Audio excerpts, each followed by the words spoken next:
Okay, we are going live. Going live. We'll do it live, guys. I'll write it and we'll do it live. Good evening, listeners.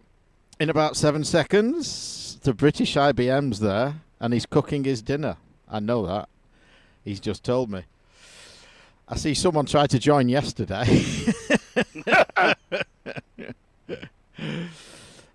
Yes, hello everyone to the first news of 2026. I might be a little loud there. And here we are. You got three of us. No Mark tonight, but you got the best three. Oh, let me mute that. I think I do that every month and it unmutes itself for some stupid reason.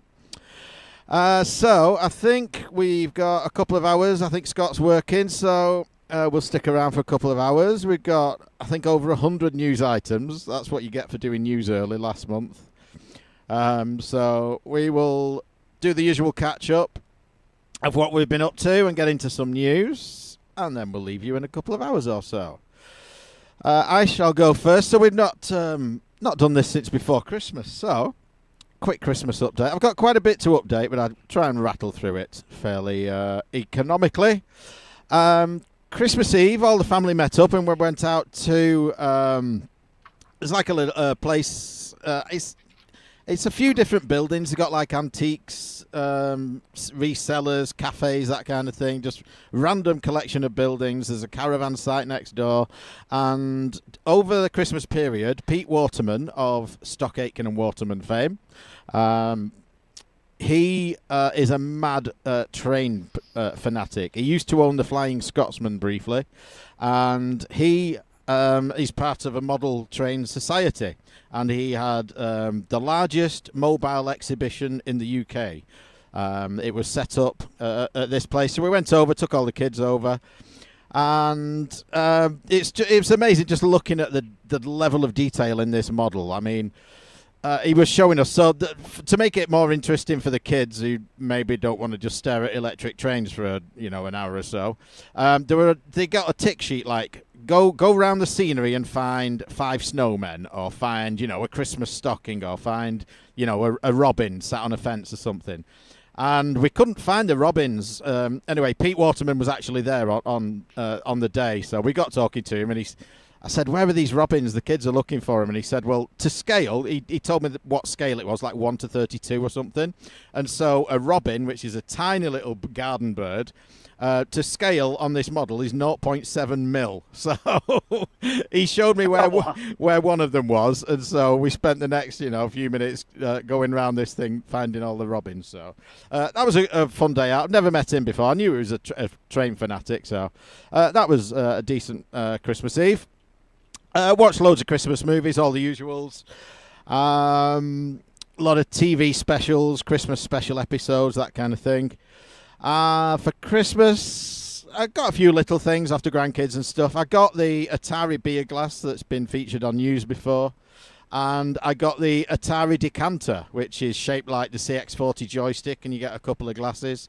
It looks nice, but if you think of a decanter, it's like normally you think nice, solid, well, not solid, obviously, but, a good, sturdy, heavyweight piece of glass, cut crystal or something. It's not that.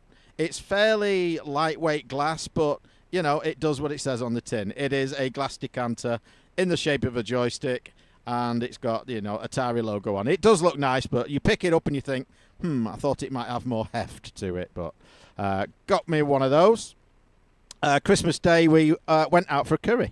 None of us really wanted to cook, and it's always tricky, with ours, and split families, and, kids married, and whose parents do they go to, and everyone wants to see the grandkids on the same day, so we try and make it the day as easy as possible. We all try and, we got together with everyone Christmas Eve just to take the pressure off Christmas Day kind of thing. So most of us went out for a curry.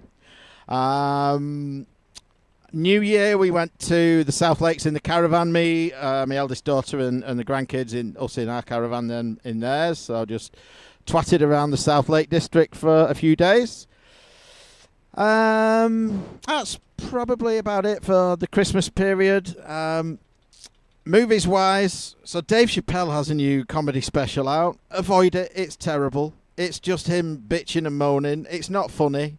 There's no jokes. It's a political complaint all the way through. I've got about 10, 15 minutes in, I'm thinking there's going to be some jokes pretty soon. There weren't. Unlike the Ricky Gervais Mortality, I watched that one, his latest special. That was good. I've been watching a lot of Jimmy Carr clips. He's been on, a US tour like last year, and there's lots of clips on him on his own YouTube channel, like 20-minute clips, excerpts from concerts. The bit where in the show where he, has people shouting out and heckling and, asking him questions and things. It's some good videos on there. Just check out his channel and watch some of those. They're pretty good. New movie came out, new Knives Out movie. The third one of those. We like those, so caught up with that. I watched an old Western that it's been on the to-do list for quite a while. It was overly long. Once Upon a Time in the West, which many people say has got the best opening scene of any Western movie. And it's atmospheric, there's a lot of, focusing on the eyes and down for like 20 minutes or so in this opening scene. It's a good movie, but it could have been a lot shorter. I'm a big fan of time travel movies, so I watched a few of those. I watched Looper, which I'd never seen. That was quite interesting. I watched The 13th Floor, which wasn't. Avoid that one. And I watched The Time Traveler's Wife, which, again, was... It's interesting what they did with the story, but it's more of a chick flick, a romance film, really. But it is time travel based, as the title might suggest. Somebody recommended... Go on. Is watching The Time Traveler's Wife, is that clock holding? Hey!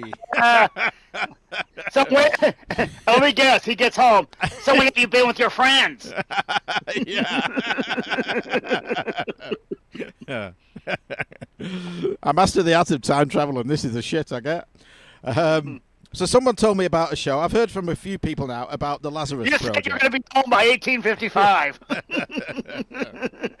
Where are you, off in 1634 with your little friend's whore? Your Renaissance whore.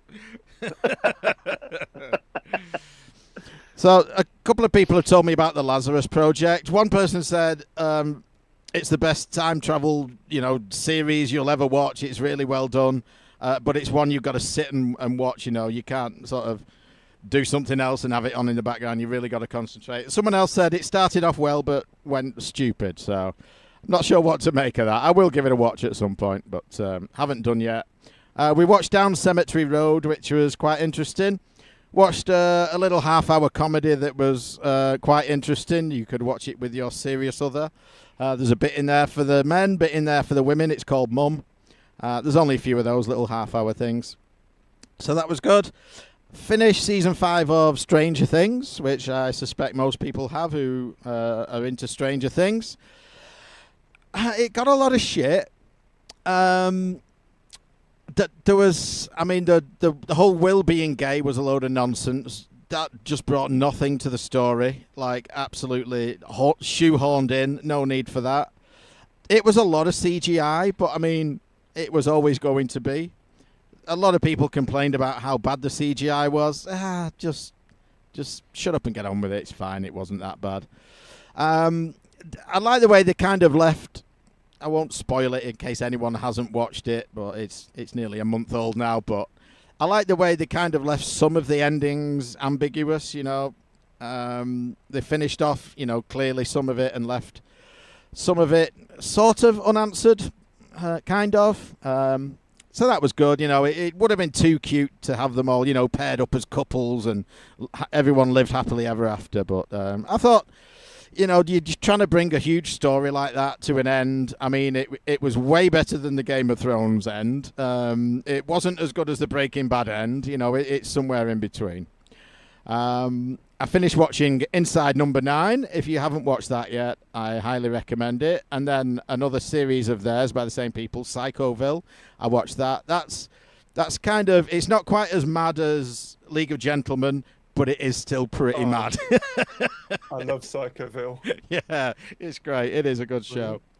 Another one I watched, and I was a bit wary going in. I thought this could go either way, and that was the new series It, Welcome to Derry, which is a prequel set before the book and the film, and then the remake of the film.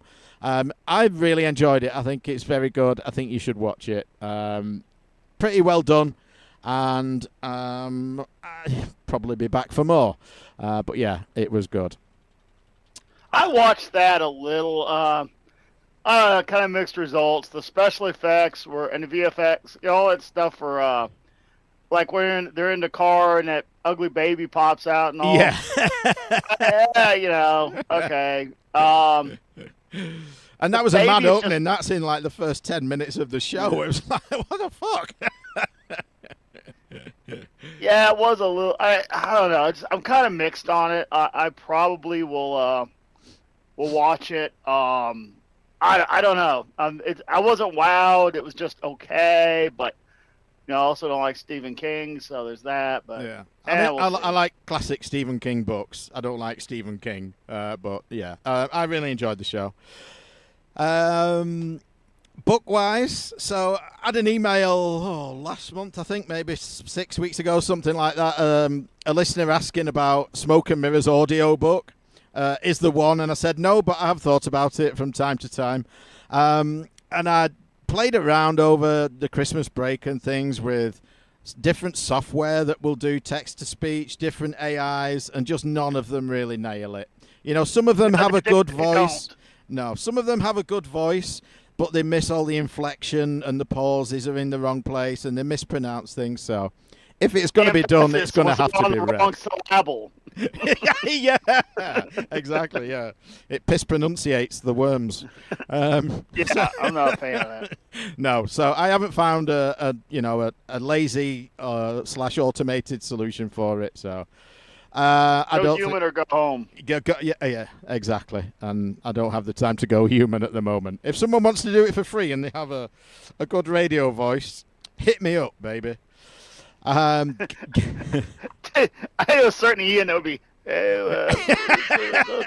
SoCal Mike went to the. And then Mike said, "Right." Right. Scott will cover this again in a little bit, but I've been 3D printing just some random things, and I set up a tool called Octoprint, which is a Raspberry Pi attached to the 3D printer by USB, and the Pi's on your wireless network, so you can upload things to it. You can have a camera, pointing at your print bed and watch things print, and it does like a time lapse. So when your print finishes, you can watch a video back of it going through really quickly if that's the bag you're into. But just makes it really easy to upload things to it and print them off. So been playing around with that a little bit. Finally, games-wise, I've been playing through the Tomb Raider remasters, the 1 to 3 and the 4 to 6, the DLC. I redid Tomb Raider 1 and 2 a couple of years ago, maybe. I will play through 3 again, but I've just been going through all the extra levels that were, I think, PC-based. They certainly weren't on the PlayStation when, because they're the versions I played, the first 5 games. So there's DLC for 1, 2, 3, and 4. So I completed all those. Some good levels in there, definitely worth doing if you're a Tomb Raider fan and haven't seen those. And I started Tomb Raider Angel of Darkness, and I'm pretty close to the end now. It's interesting. The remaster, I can't remember about the PS2. Random will know perhaps. Could you do tank controls on the PS2, digital ones? Don't think so. No. I think that was still kind of semi-tank controls. Yeah, but with the analog. Like, a modern analog game. It wasn't. Yeah. Entirely. So with the remaster on the Steam Deck, you can set it to tank controls and use the D-pad, which makes it far more natural for me, being used to that control method. They're not quite the same, it's not as precise. When you step backwards, you don't jump back a full grid sort of thing. And every time I'm about to do a big jump that could go wrong, I save my progress because I've just retraced my steps so many times. So even now, I'm right near the end. I think there's 29 levels. I'm on 25, I think, or 26. So fairly near the end. even now, I'm still messing jumps up just because the controls are dickish, or it's just a little bit ambiguous. But I'm enjoying it. It doesn't quite feel like a Tomb Raider game. Everything is set in, the modern cities. It's in Paris, it's in the Louvre, it's in Prague at the moment. You're in an underground base. You play as someone else as well. I'm doing that at the moment. Oh, right, yeah. Yeah, just the guy Solara's with the stuck in that MacGuffin. room. Yeah. MacGuffin out of nowhere. Yeah, yeah. Okay. So it doesn't feel so much like a Tomb Raider game, but it's not terrible, and I am enjoying the game, and obviously now I'm going to finish it. I'm so close to the end. But really, there are still, even with the remaster, just some awful camera angles where you cannot see what you're doing. And sometimes, you've got to...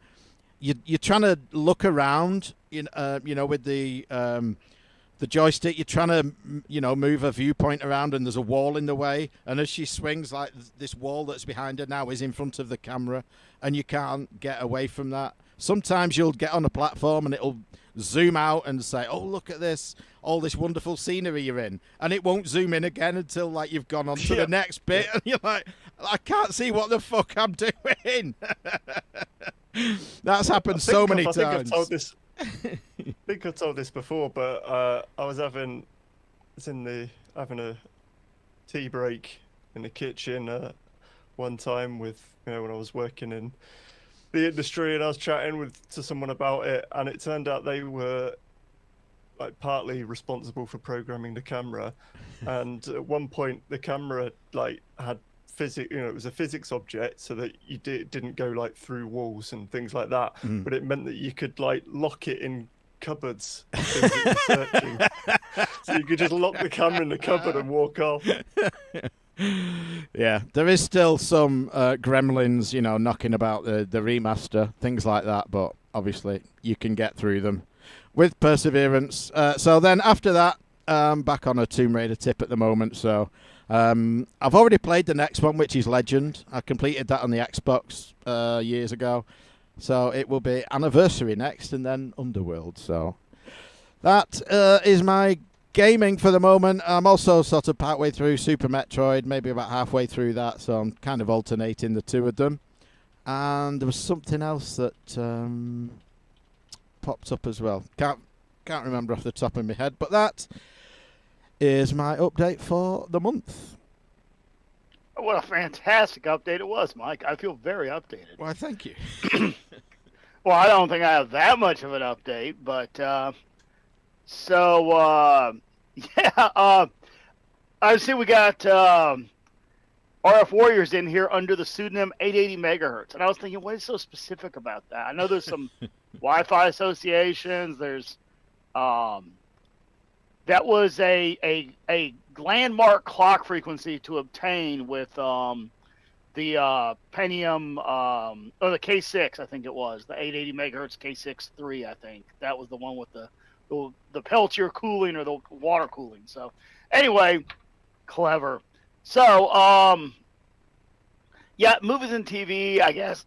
Mike, I watched that Welcome to Derry. I probably watched the first and a half episode. Don't know if I'll be back. Maybe I will, maybe I won't. Can't really decide.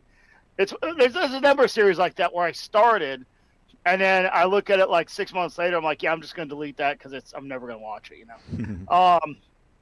Maybe I will. I kind of want to see what they do with it. Kind of like Stranger Things. Stranger Things got off to a similar start where they were trying to wow you, but did it, and then I realized I just didn't like the show, the characters, or anything. So, yeah. So I watched a movie that I had seen before. Have you guys seen Predator: Badlands? Yes.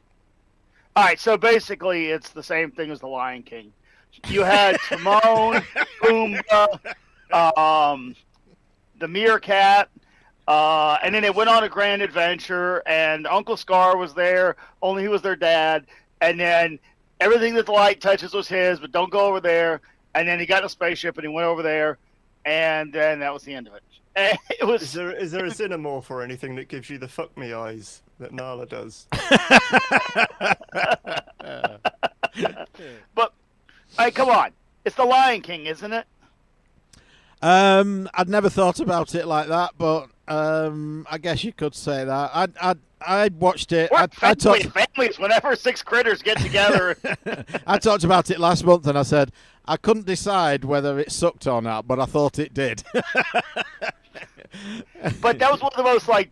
I'm not talking about like new Disney, but like 90s Disney. Yeah. Was that was the 90s Disney gets a hold of Predator. Yeah. Yeah. It was kind of like watching Shadow of the Colossus in parts.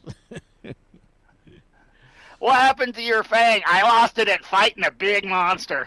It was fucking stupid. And what else was? Oh, the I was curious because in I don't ever sign into YouTube. I don't even use it at home.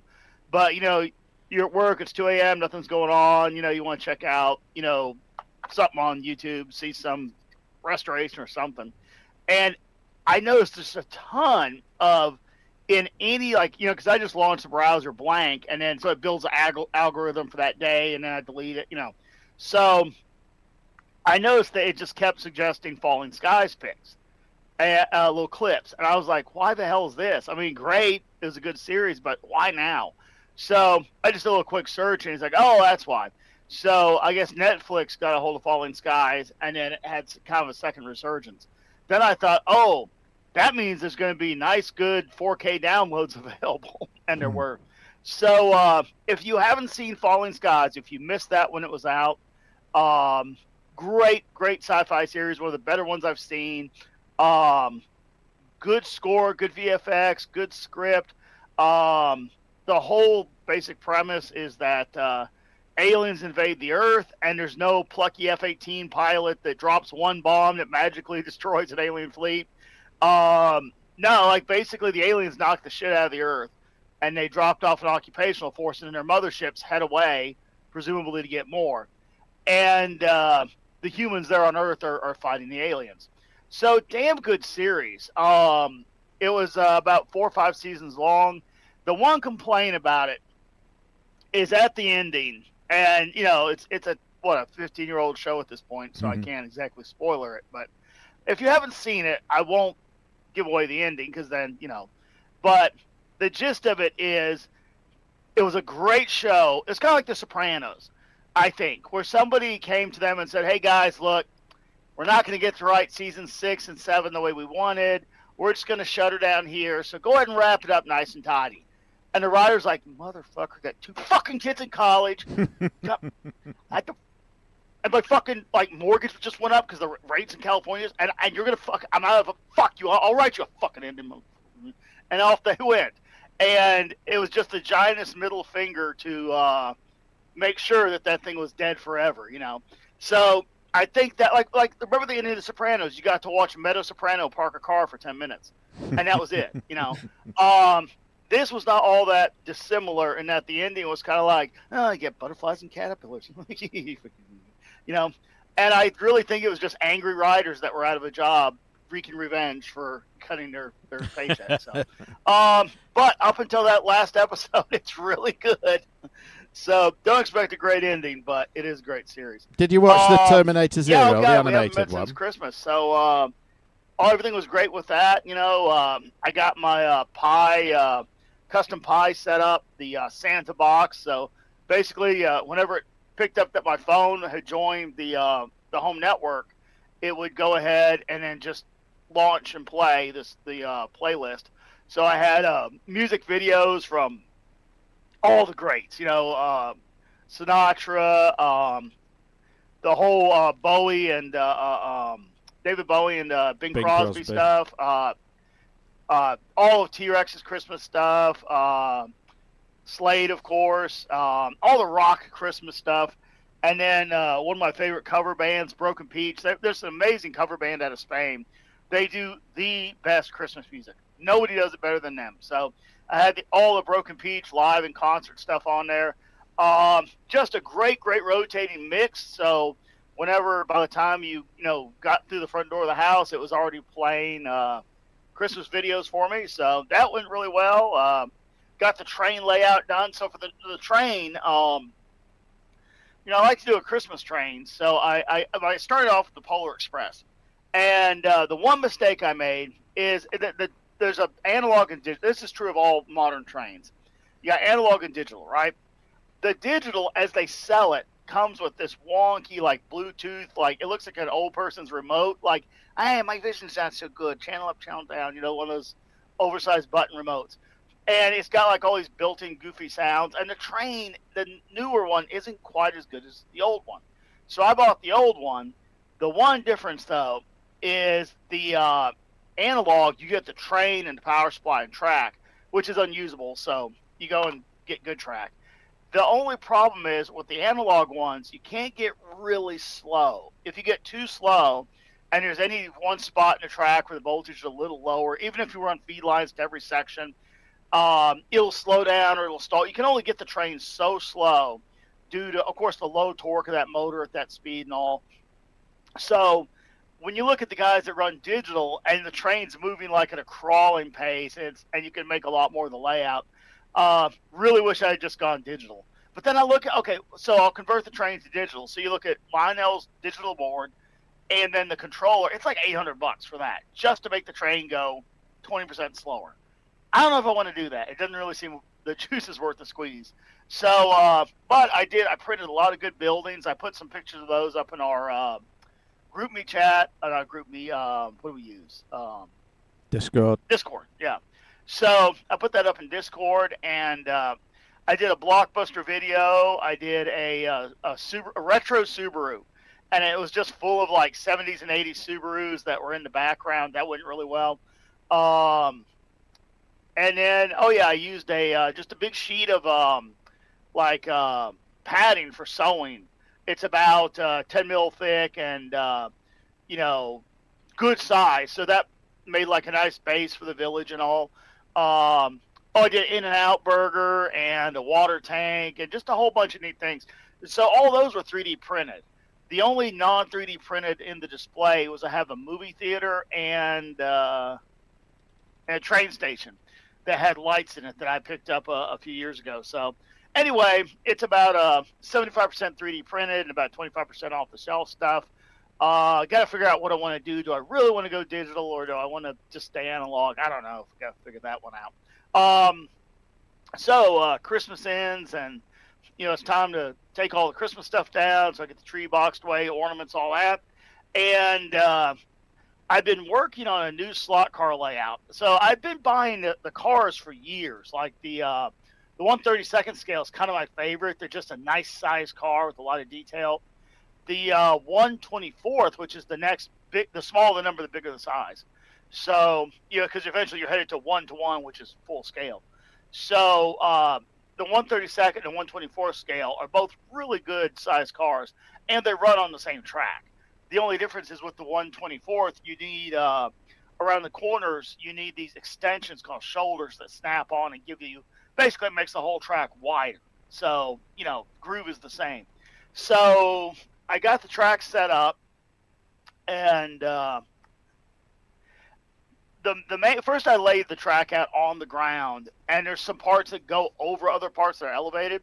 So I just took all the boxes that contained all the various racetrack bits and sort of used those to block it up at approximate heights until I figured out, relatively this angle and this turn, and everything kind of made sense. And then I printed a set of adjustable track supports that basically have 20 different slots, and you can pick what you want. So what I do is I kind of got the whole thing propped up, and then I picked a grade. And then I printed, using a set of these supports, I got it blocked up to where I knew it was correct. Maybe ran the car around it, it felt good. So I went ahead and did the, what am I thinking of? The permanent ones, So basically those are, in fact, I got, this one bag here is just supports. And what you end up with, Mike's got the track up there on the screen.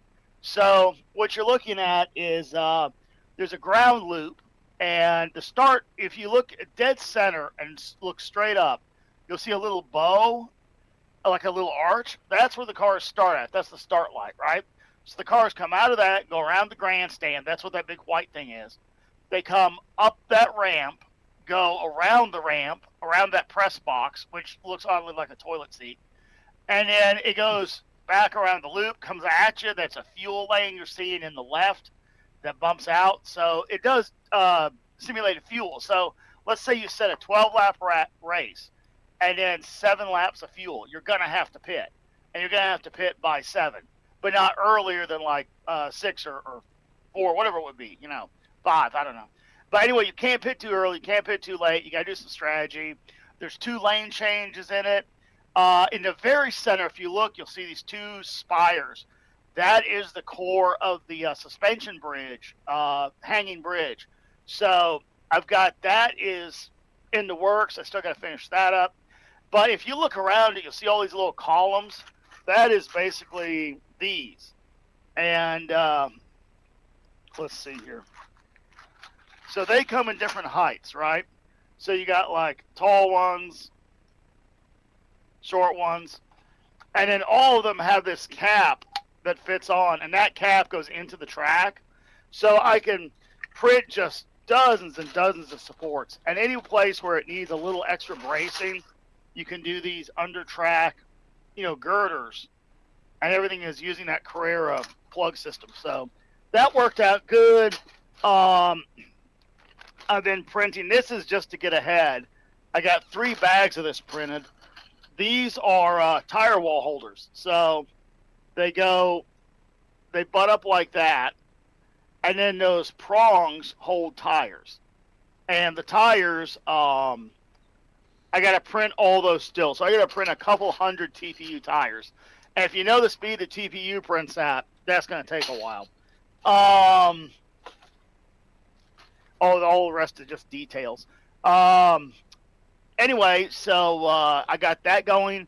The other thing I got to get printed is right now all the supports are done. So the track is at its proper elevation. Everything's nice and firm. I'm pretty happy with the way that came out. So I got to run the bridge cables, tension all that. And the next thing I got to start printing is all these shoulders. It needs a lot of shoulders. So the shoulders print very slowly. I print those out of PETG, and it takes, just because of the design and the little tunnels and all that, to get them to print them super crisp. So basically the little track clips lock in. It's about a 4-hour print for one of those shoulders. I've got dozens. So like right now I got 3 printing, and that's going to be about 10 hours of printing. When those get done, I'll peel them off.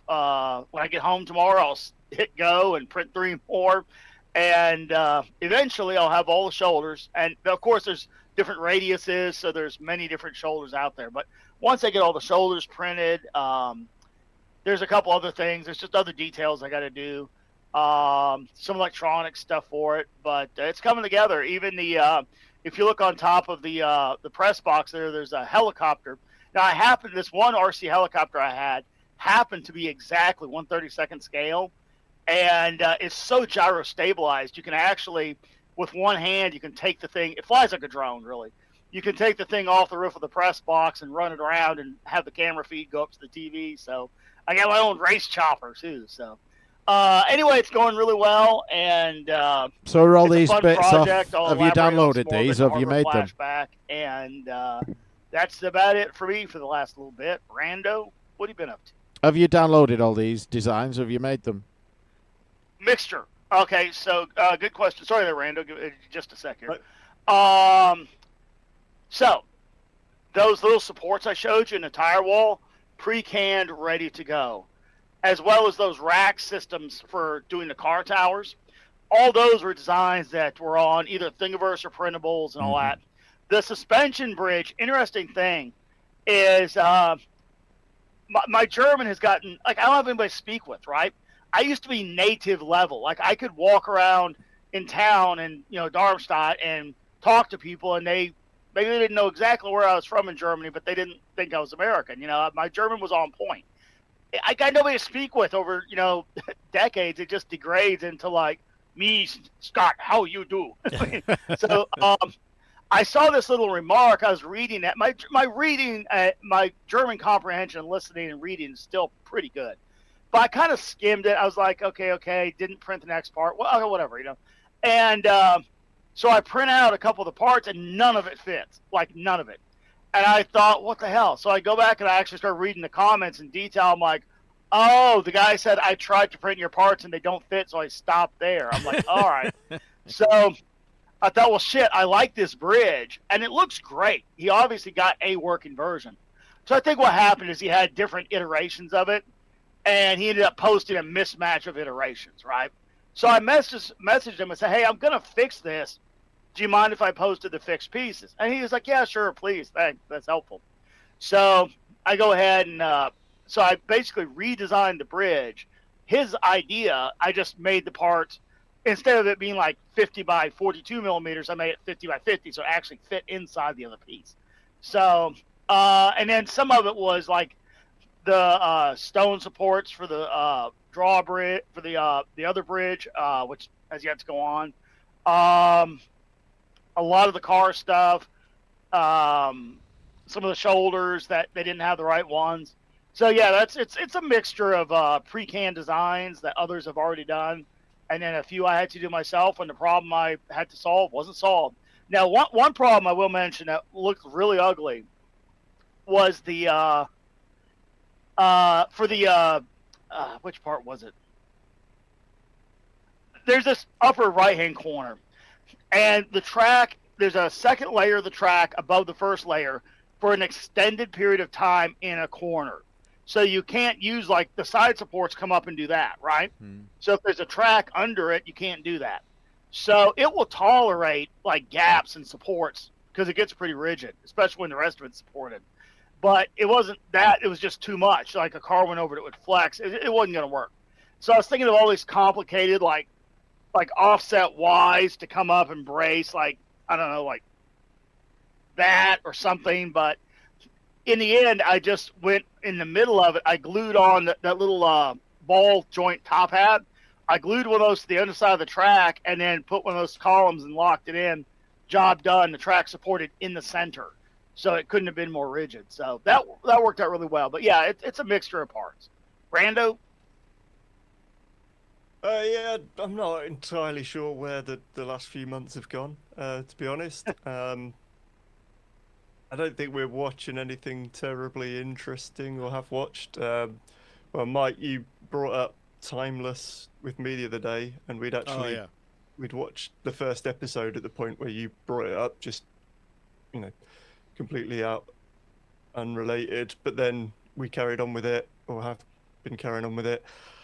And I mean, it's not. There's as with a lot of time travel stuff, there's a lot you can pick holes in, and it's not certainly not highbrow, but it's kind of it's fine for just sort of putting on in the background while you're having your dinner. A modern day sort of Quantum thing. Leap. Yeah, and it is, it's the typical, let's say the Monster of the Week format, the time period, like, historical event of the week format. Yeah. And they go in, someone's trying to change the future, they try and stop him, but actually end up slightly changing things often themselves, and things like that. And obviously there's relationships that are growing around that, and some intrigue. Yeah, I mean, it's only 2 seasons, so we'll stick with it because it's like there's an achievable end goal to it. So and then gaming wise, just been cracking on with Final Fantasy IX. Got to be pretty much near the end of that now, into Disc 4. And then modern wise, started playing. A couple of us, after all the Game Awards, Claire Obscure got Game of the Year everywhere. Like, one of us had dabbled in it. One of my mates had played it and said it was really good. So a couple of us were like, this is probably going to leave Game Pass at the start of April because it came on in April. So let's play it now, get it done. It's a short RPG. And that's been really good for the most part. It's kind of mechanically very similar in some parts to Final Fantasy IX. So that's been kind of weird playing the two together. But then sort of elements of Paper Mario, with the sort of timing-based attacks. and all kind of like wrapped up in sort of, it kind of feels like how they kind of would have wanted modern Final Fantasies to be, with the caveat that some of the level design and layouts a bit uninteresting, and then when it does start to branch off, there's no map for the smaller areas, so you just kind of get lost going around in circles a fair bit. But yeah, it's been good. And then recently, I put in the Discord, recently started playing Super Woden Rally. It's got another name, but the rally version of the Super Woden GP games, which fairly recently came out, and the Power Drifting podcast restarted out of about 2 or 3 year hiatus to do an episode about it, and checked it out, and yes, that's a really cool game that I'm dipping in and out of. Sort of top down. It's in 3D, but it's like top down, sort of, your Neo drift out, but a bit further zoomed out and at angled, so you can see more of the road ahead. And then it kind of initially feels a bit arcadey, but certainly, especially when you get into the more powerful cars, there's quite a lot of sort of simulation nuance to the handling. So yeah, it's got a fair bit of depth there, quite challenging to get good times. Yeah, that's pretty cool. And that's probably about it. I spent a lot of the time fixing up a load of home networking and home lab stuff, because it's not looking likely that I'm going to get a proper internet connection for a while. There was just before Christmas, one of the nearby cell towers started having problems. It's just causing me problems for working, not just for leisure as well. So I thought, oh well, I'll get another SIM card for a different provider. See if that's any better, because I'm just paying monthly contracts, so I can just dick around, do what I want.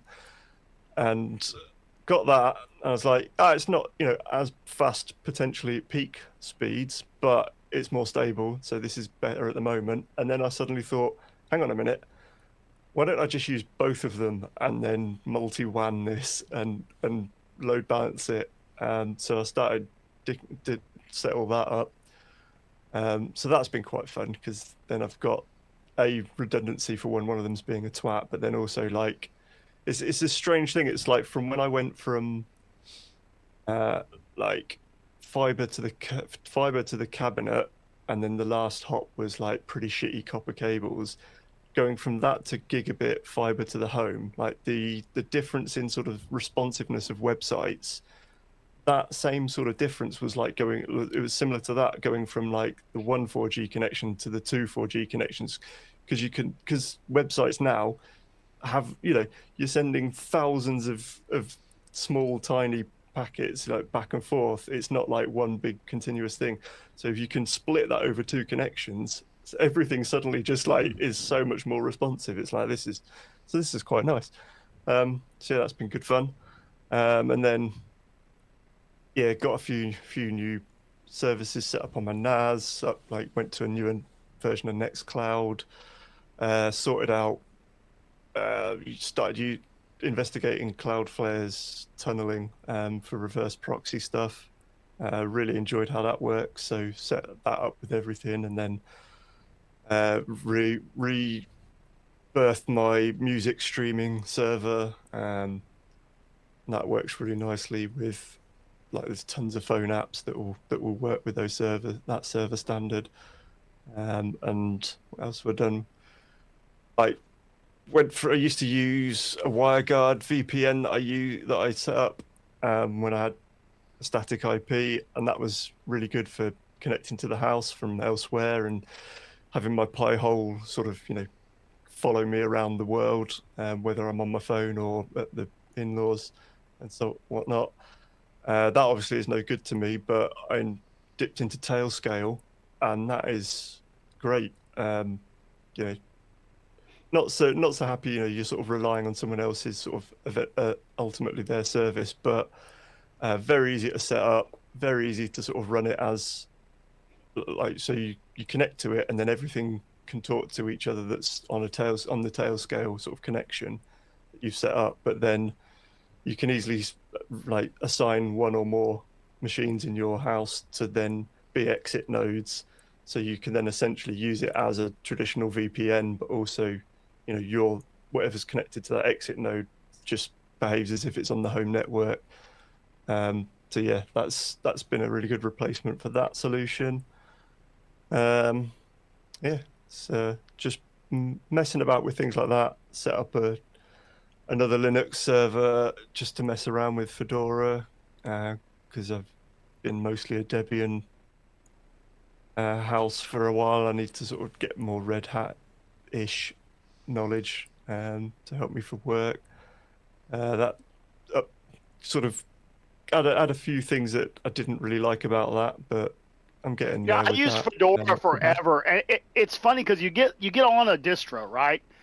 And you kind of get locked in. You start to maybe sometimes miss how much stuff isn't working. Maybe like a distro can kind of go bad in front of you, and you're kind of slow to see it. Yeah, exactly. So I used Ubuntu for a long time, and I just realized just shit isn't working, and like dumb stuff like their software, center would just not populate. Okay, well, I mean, I'll just command line install whatever, and then you realize like other things just aren't working, right? So you get used to doing little workarounds, and then the worst thing is I went from Ubuntu like 2204 to 2210 or whatever that just was, and I got 3 monitors and then 1 workstation graphics card, and it can drive like 8 monitors. It's got plenty of guts to drive, and it always worked. I had 3 monitors at 4K, and I had 4 monitors or 5 monitors to spare at that resolution on that card's capability, right? What happens? I get to the new version of Ubuntu, it starts saying insufficient resources for this resolution. And I look into it, there's just nothing you can do. It's just that's the new driver's verdict, and you're just out. I was like, all right, time to bail. So I went over to Red Hat, because so I'm used to using the other one, Debian. the whole I'm sorry. So Red Hat they're part of a whole product line. You have like 3 different layers, right? You have like the commercial super safe layer, the cutting edge, and then they're kind of distro ready mid path, right? So, and then some of it's payware and some of it's freeware, right? So I went over to the Fedora, and God, it was good. It was so many things worked, and then I noticed other things were not working, and then display issues and all that. So I looked at, all right, what else? Am I going to stay here and fight this shit, or do I go over to Mint, right? So I went over to Mint, and everything worked. All the displays work and work better than they ever did. I can the whole display system, a lot of it was they were going over to that Wayland system, which I don't think that transition was. I'm still not convinced on Wayland yet. There's still a ton of things. That's why I left those OSs. But yeah, I don't know what the hell. But anyway, it's not good. So I went over to Mint, and the only annoying thing about Mint is every now and then, like, you got some developer that thinks he's so fucking clever, and he likes his layout so much, he's going to force it on other people because it's so smart, right? So they got rid of, like, the 3 top right-hand corner window buttons. You've got minimize, maximize, and close, right? That's been around since the beginning of Windows operating systems for a reason. It works, right? And they're like, no, we're going to get rid of that. It's like when like a phone thinks, we're going to get rid of like Android. We're going to get rid of the 3 buttons, go to gestures. How do I turn the 3 buttons back on? Fuck your gestures, right? And that's how it is with Mint, is that they got rid of those 3 buttons. Just deleted. So now it's a nightmare to even try and size and navigate Windows. And like, oh, but we have a clever method. No, I don't want your cleverness. So I ended up, finally found a shell extension to actually just restore that functionality, and then everything works. But yeah, I sometimes you just got to jump distros and see what else is out there, because shit just goes to sleep and breaks, But anyway, yeah, Randa, that was I think as far as like getting used to how software packages install and stuff, they're all about. I mean, it's minor differences. Yeah, it's mostly stuff like, yeah, just, I mean, for me, things that trip me up a lot is like differences in firewall, because there's about 9,000 different ways to do a Linux firewall. So it's you just have to like relearn all the proper ways you're supposed to be doing it and things like that. But then I found, so yeah, because I've mostly run like servers, I've just started running Cockpit on them.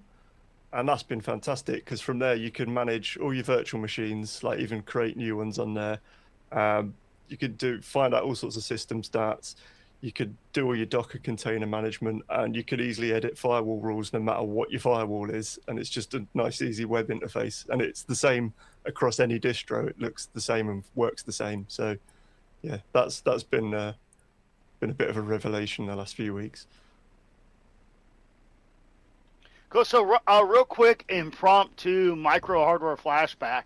Thanks to RF Warrior, I remember now. So as soon as RF Warrior came back and said, "I grew up in cellular, homie," I thought, well, oh wait a minute, I remember.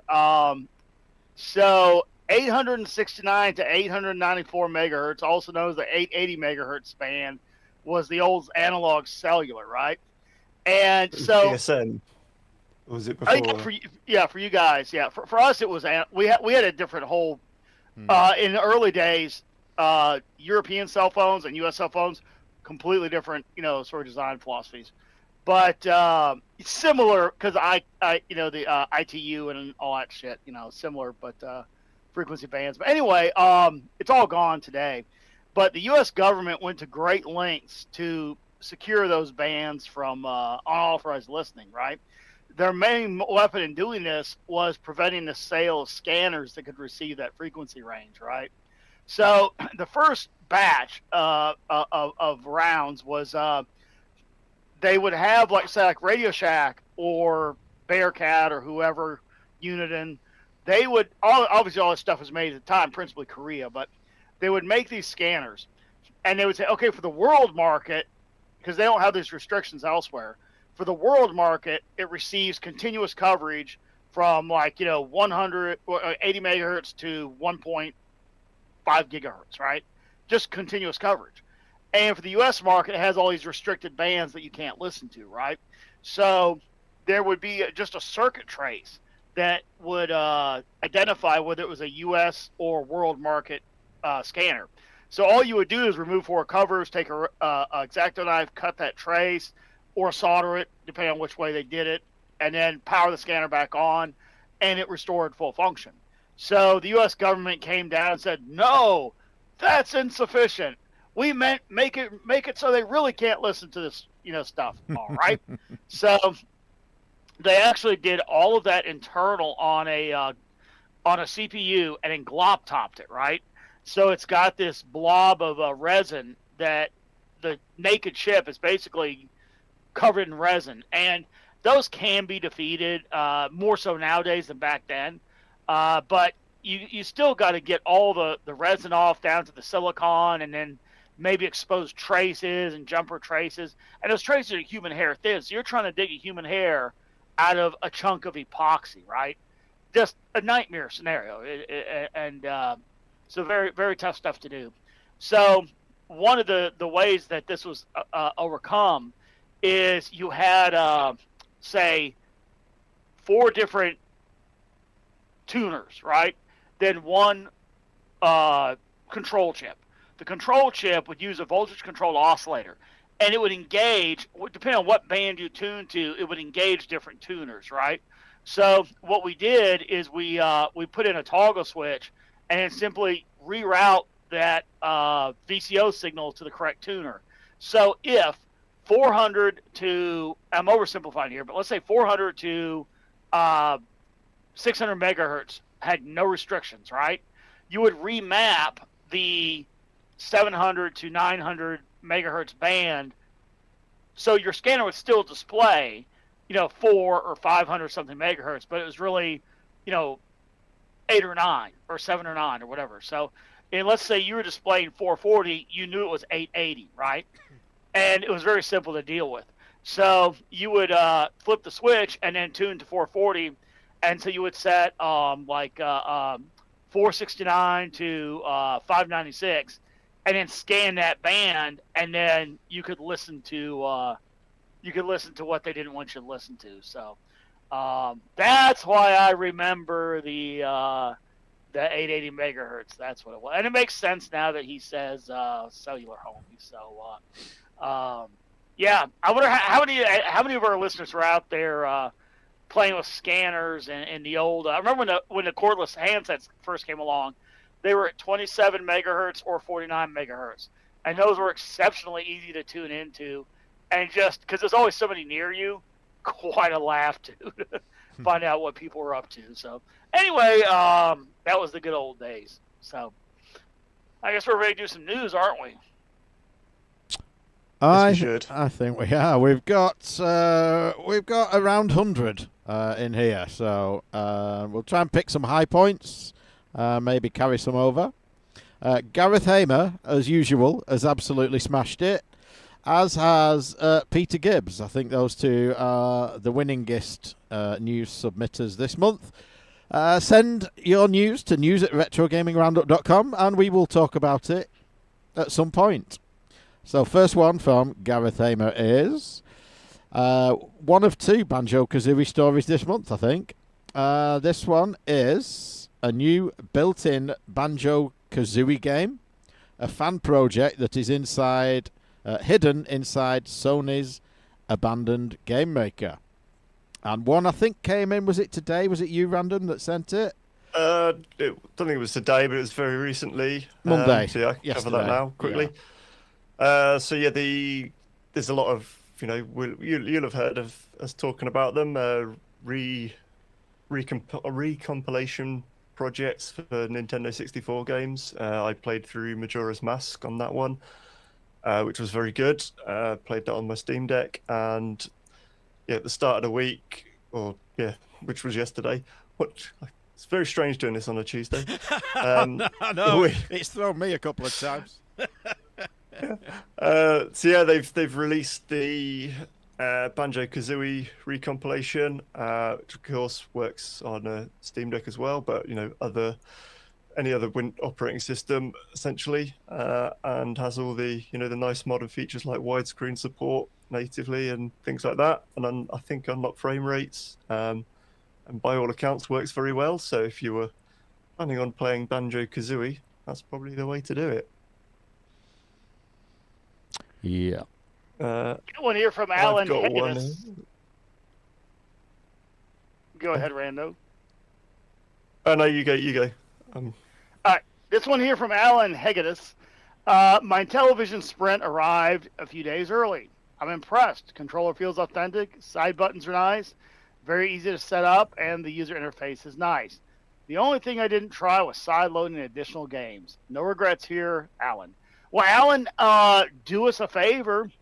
If you do try side-loaded games, let us know how your experience was. Did that go easy? Was it a pain in the butt? I honestly, the only reason I think I'd buy one of these is just to say I bought one.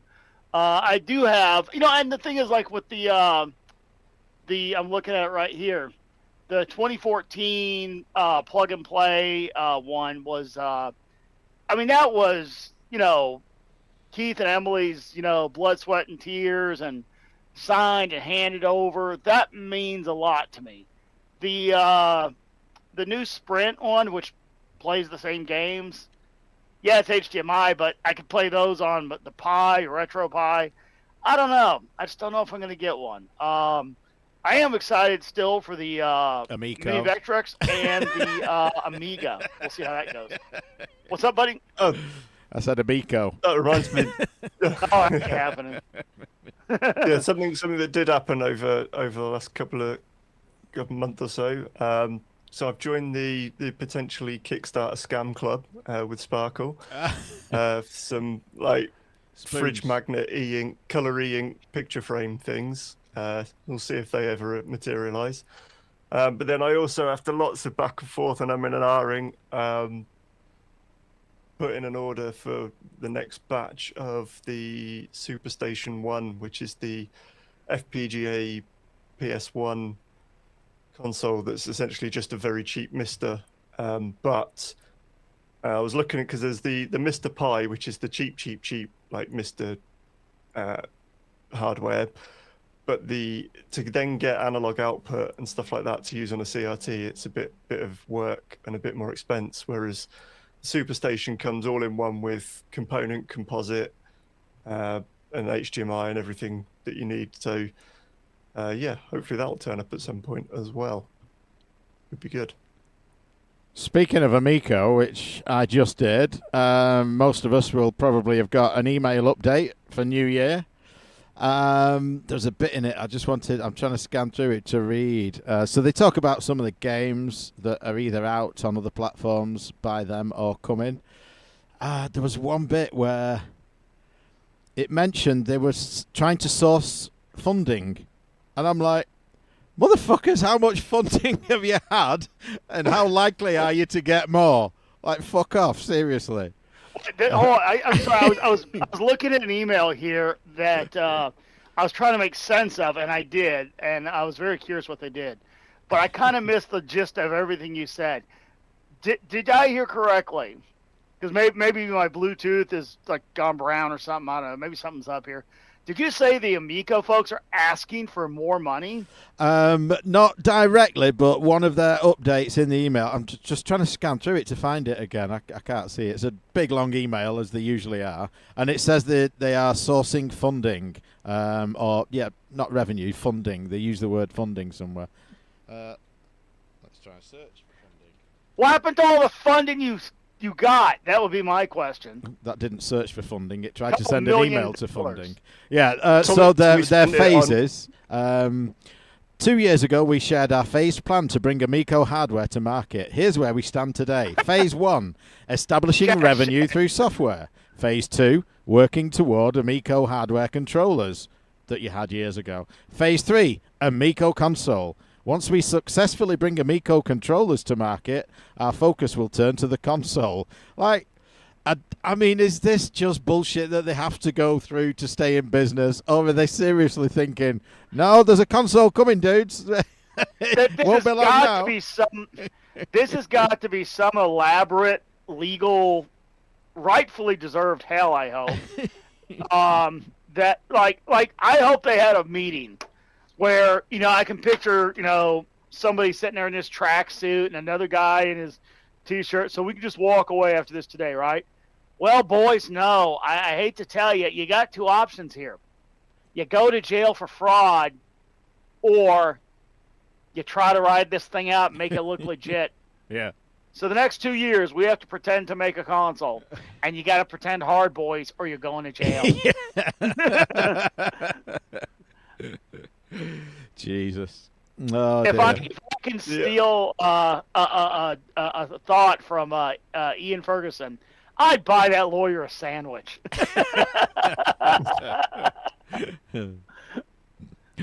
One Like here. Jimmy Yeah. too, or something nice. We would go. What a fuckwit! I think that's actually what's happening. Yeah. I mean, what other explanation is there? Who is this delusional? Oh well, I mean, we know the type. And There's a who book out sat there writing these things? But to act, my God, I hope more than ever. And if we don't hear from him from hearing this, I'll text him. But I hope more than ever a certain friend of ours that had some involvement with that is ready to write his book, because there's a way to find out what's going on. What we need to do is we need like who's the guy? O'Keefe, James O'Keefe from O'Keefe Media Group, former Project Veritas. We need James O'Keefe to take 1 week off from his good work and go there and meet with the maybe he's a gamer. James O'Keefe, if you're listening and you're a fan of this show, And we know we're he a is. fan of yours, buddy. How about you take a weekend off from this important stuff, go have a little fun, and meet up with the boys from Amico and see what's going on there, because we'd really like to know. Yeah. It makes me think of an idea. We're always on the lookout for like fun different expos we could go to, just to make a change from gaming. How about we all go to one of Tommy's backgammon tournaments and go and watch watch one of those, maybe even enter. Go and watch Mr. Sorry, not Salazar Tommy, play. Sammy. Sammy Salazar. Go and watch him play backgammon and cheer him on. Go, Sammy. Go, Sammy. You can get a Sammy T-shirt made, random. Yeah. In fact, that's the next T-shirt I'm getting printed. Which reminds me, I bought a T-shirt on Amazon today. You'll be aware of the meme, but I was just twatting around Amazon. I'd bought a couple of things. I just thought, let's just have a look on today's deals and click on some other stuff. And I bought a T-shirt with 3 wolves howling at the moon. Brilliant. Oh. So, 800 megahertz R4 dropped in a comment, and he said, let's see here. The old analog phones often had scanning modes where you could listen to calls. Yeah, I remember, what was it called? Local mode, or there was a test mode, local mode, a couple other modes. And one of the more desirable cell phones it was like a giant version of the StarTAC. It was a Motorola, and it was big. It was like almost as big as the brick. And the voice thing, the microphone would flip down, and that was your keypad.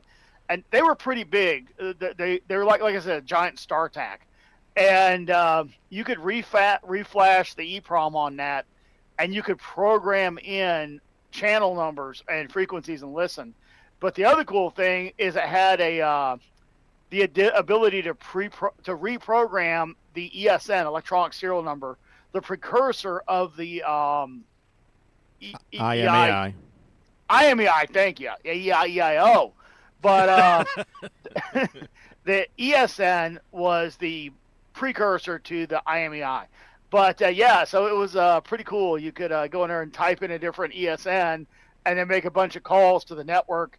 You know, however, their gateway, if they use the old Siemens switching subsystem, it would actually have a certain number of calls. If it couldn't get a gateway, a customer gateway premise billing permission, it would then cease the calls. So you would just reprogram in a new ESN and make the phone call every 5 minutes. But the good old days, While you're talking about chat there, Aid, I'm not sure how much delay is on AD's chat, whether he's been busy and he's catching up, but a load have just come through. This could be an entirely new podcast, the Channel Slot Car Files. Scott Slots. Enjoy your slot cars, says Random. Enjoy your slot game. So, as long as we brought up some of the good old days of people sticking things in things like, a SNES and a Jag and other, I wonder what they were running in that Amico when they had those games demoing. Was it just an external PC hooked up to a monitor? That trickery, or did they actually have a board set running an OS that now they pretend they don't have anymore, like the controllers? I'm baffled, but. Another guy has come along, and he kept a little more legit, thanks to Gareth Hamer here. And this fellow has modded his Wii U gamepad into a Switch. And obviously, okay, the hardware couldn't possibly run it, but it can do maybe some kind of, video network stuff. So maybe it's like that. I don't know. What is he doing? Well, what he literally did is he gutted out the interior of a Wii U and then wired up the controls and put in the guts of a Switch. So, you've heard of a SNES and a Jag. Get ready for Switch and a Wii U. So, it's coming soon to a New York Toy Fair near you.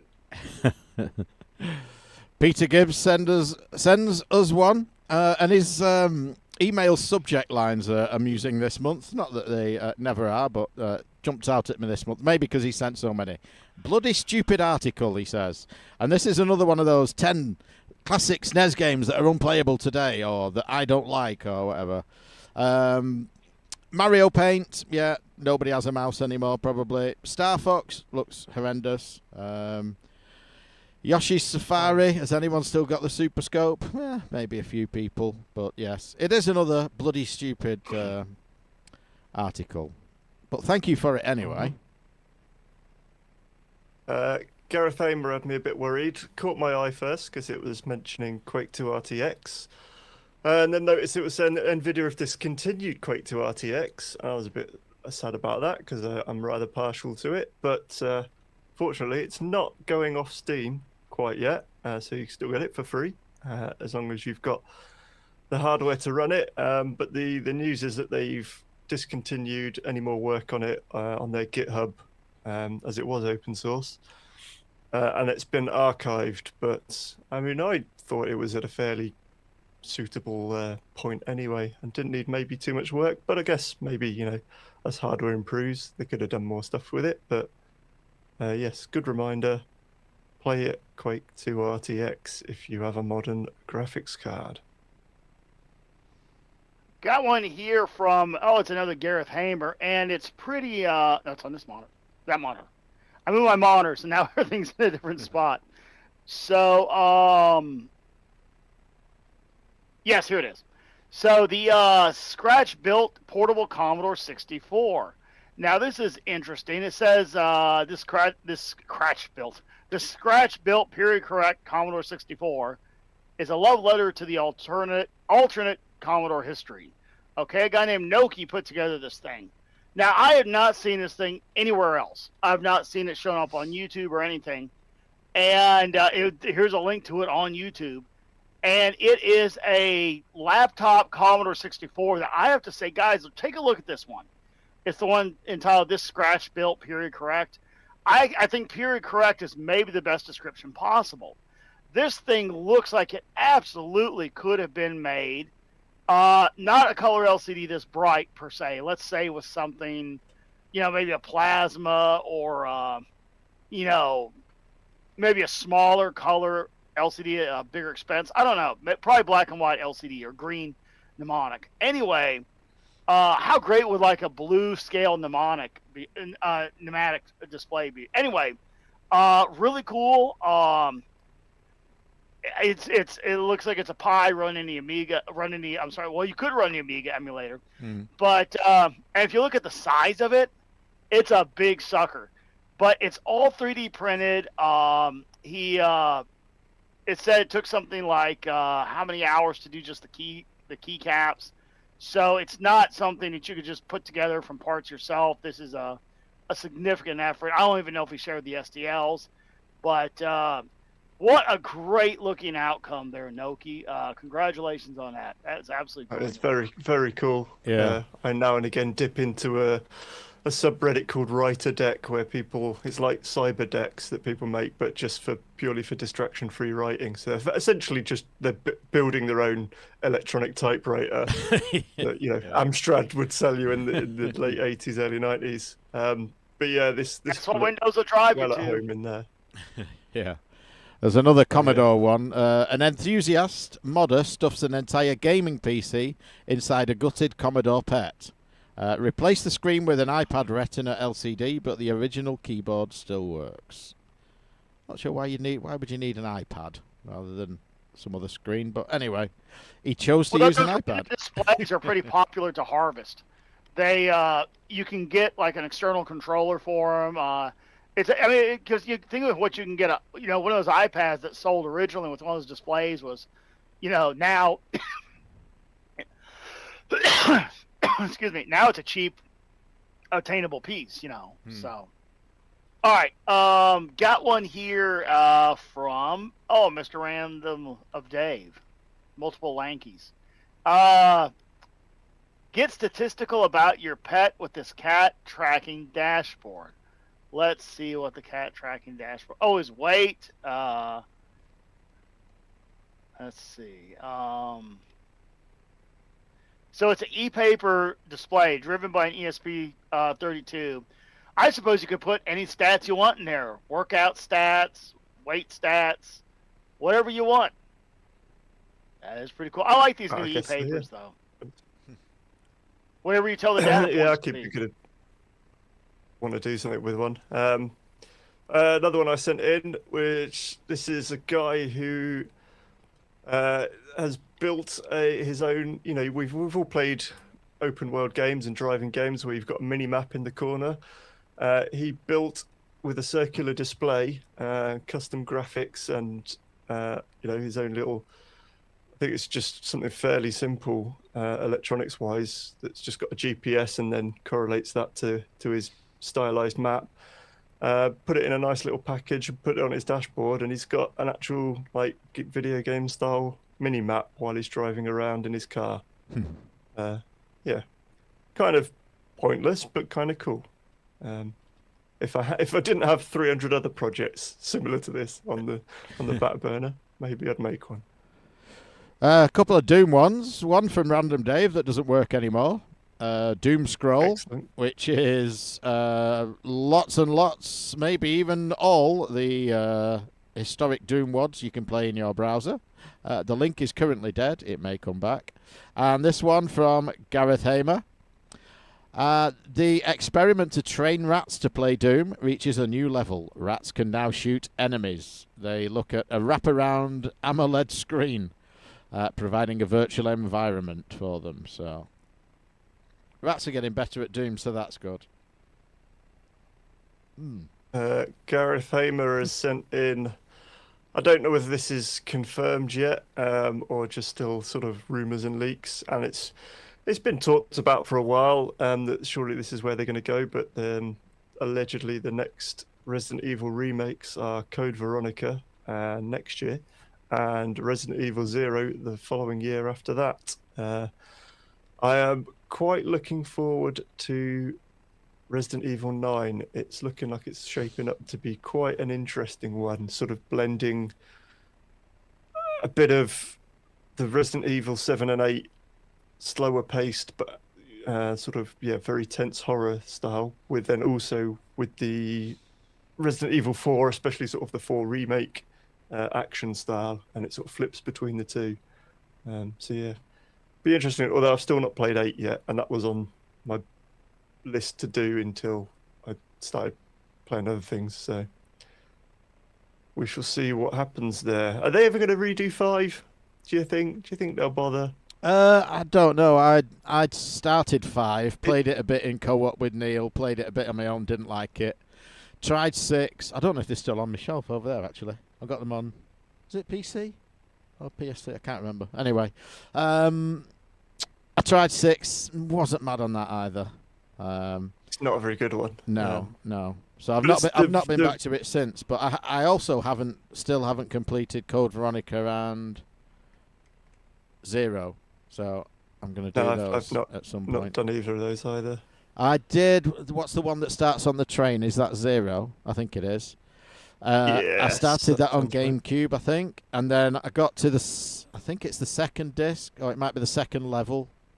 Can't remember. Anyway, so you'd watch a bit of a cinematic scene, and then it dumps you in like a little back alley, or maybe the train station when the train stops, and you're surrounded by zombies, and I've got hardly any life, and I just die straight away. There's nothing I can do. I'd have no save from before that, so I'm just fucked. So I'll have to start it again when I do it. So that's why I left it. I just couldn't get any further. One here from Peter Gibbs again. Could be quite engaging, he says. A handheld PC maker Ioneo unveils its first phone, the Pocket Play, with a hidden controller behind the sliding screen, which it's similar form factor to the PSP Go and other phones. There's been other phones with this form factor, hasn't there? Did Ericsson make one, I think, or Sony? There was the Sidekick. The T-Mobile Sidekick, was that this way? I think so. Yeah, there's been some before, definitely, but Ioneo will obviously be much more modern and probably a lot more powerful than those things. Well, did you hear it's built in the game, Pocket Pool?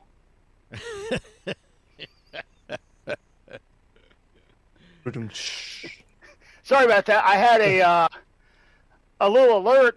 They're outside plowing the snow in our neighborhood, right? So we got we got a lot of snow. It's buried in height. I haven't measured it. It's about 2 foot in some areas, a little less in others. More, it's snow drifts, But anyway, yesterday I went out and I pulled my big Humvee out, and it was taken up. I parked it, so it took up a big chunk of the driveway. Then I backed it out, and now I've got a clear chunk of driveway. I don't have to shovel. So I shoveled the walkway, and then I put the Humvee down on the street and parked my Toyota and pickup in the driveway. So they just came through and did a plowing, and now I've got about a 4-foot wall of snow packed up behind the Humvee. Right now, here's the thing: I can throw that thing in reverse and just back right the hell through it and keep going. But that's going to pack it down. Then I'm going to have like a 1.5-foot mound of hardened ice that's going to take forever to melt. So I think I better get out there with the shovel and bang that out. But so anyway, I'm still good for now. I just 5 o'clock I got to call it because I got to shovel out that snow wall so I can back out without creating an ice mountain. So yay me. Yay.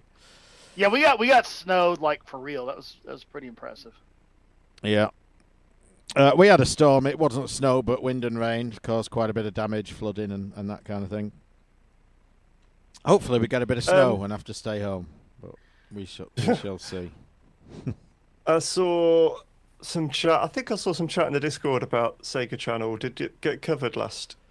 I think we touched on it. I think the story had just emerged, and we did mention it, but I think there was a YouTube video came out rather than just a post, and so okay. a lot So more yeah, because there was information. a double thing of there was, I think, a documentary about it. Yeah. That the Video Game History Foundation had made, but then also they, I think they basically have recovered now all of the ROMs. Yeah. As well, and I think they made those available. So yeah, that was David Gyrick and CK had sent those bits in. This is just a dumb story from Blake Brett, Godzilla Rage Room. So a wife got a husband a Godzilla suit for his birthday and either set up or took him to a rage room with like mini skyscrapers, and he just goes plowing through it in his Godzilla suit. Whatever floats your boat, man. Sure. Why not? It was a good stress outlet for him after a tough year, so if that helps you get over your tough year, more power to you, dude. She's probably here. It's probably she was thinking it's better than me getting 2 black eyes again. Yeah, I know, yeah. What do you say to a woman with 2 black eyes?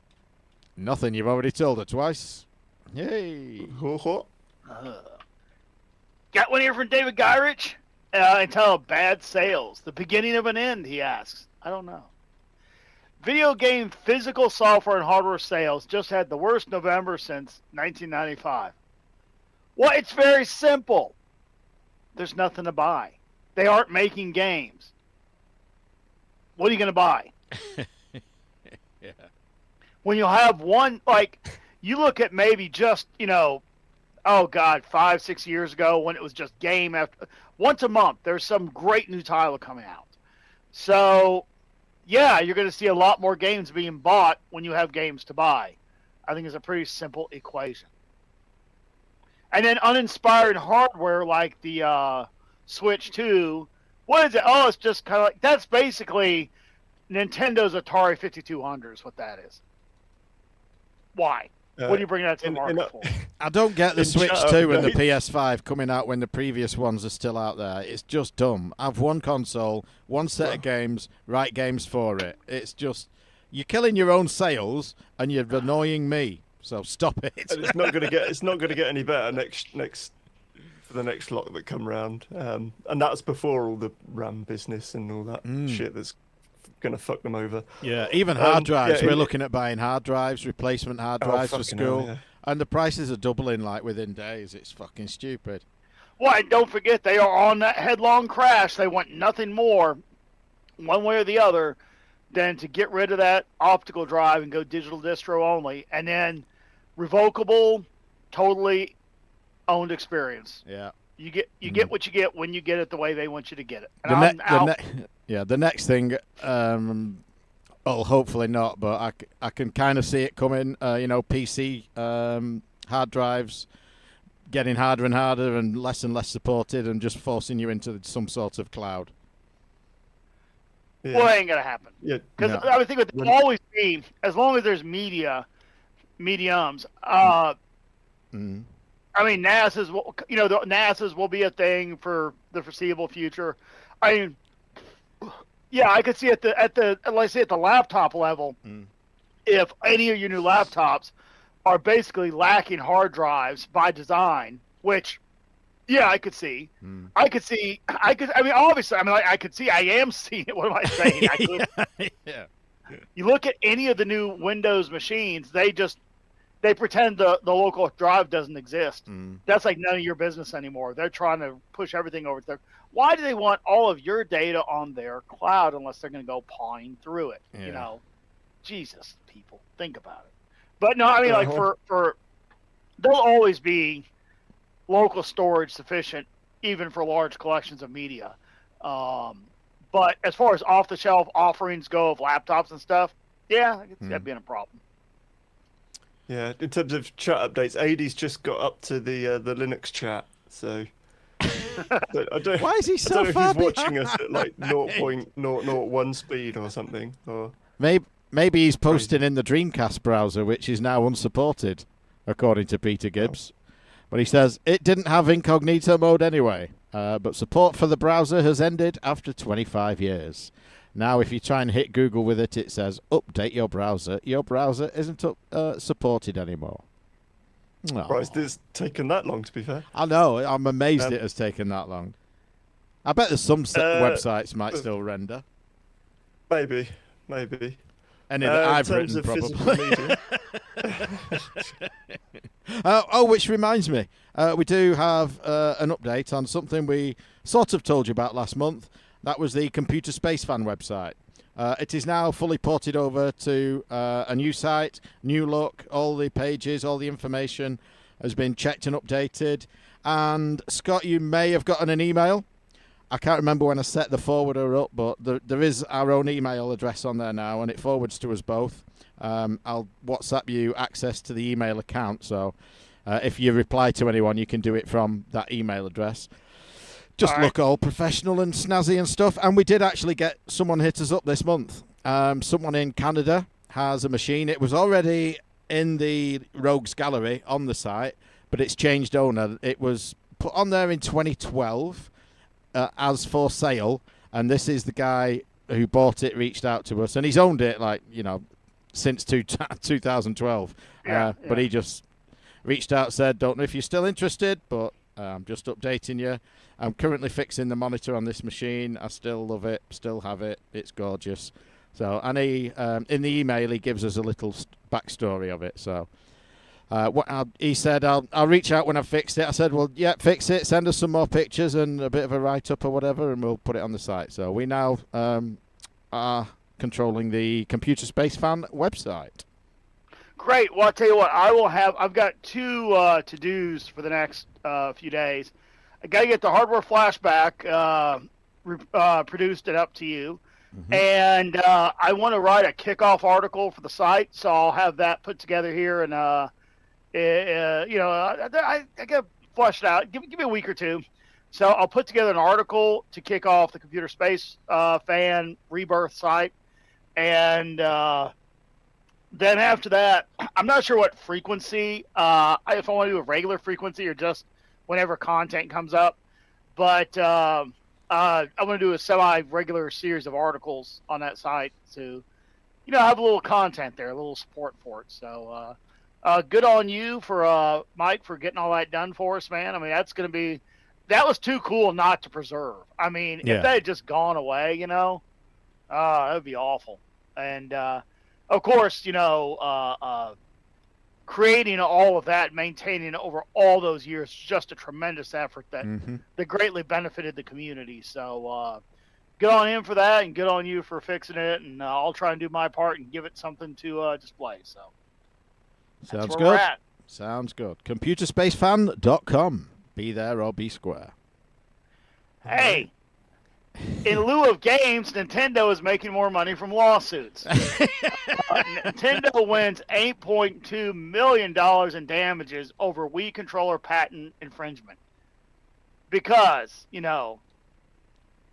let's see. Nintendo has been locked in a long-running legal battle with Big Ben. Big Ben. Is it running to Ben OS? I knew it. Bentendo.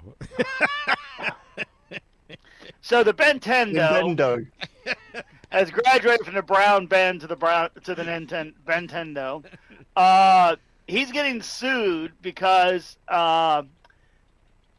15 years ago it was alleged that they compromised the patent by making something else. Do you realize how many things out there have accelerometers and gyros in them? Little drones, RC helicopters, phones, Dildos. handheld game controllers. Yep, I'm sure they do. I mean, there's everything out there has it. Just unbelievable. Yeah, so now they got plenty of money to justify pushing off making another Zelda for another decade. So I just went to computerspacefan.com, and first thing I thought was, tell me Mike James made a website without telling me that Mike James made a website.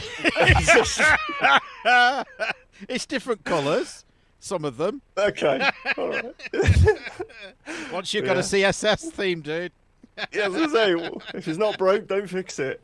Try chiptune.rocks as well. Go there. I haven't been there for years, man.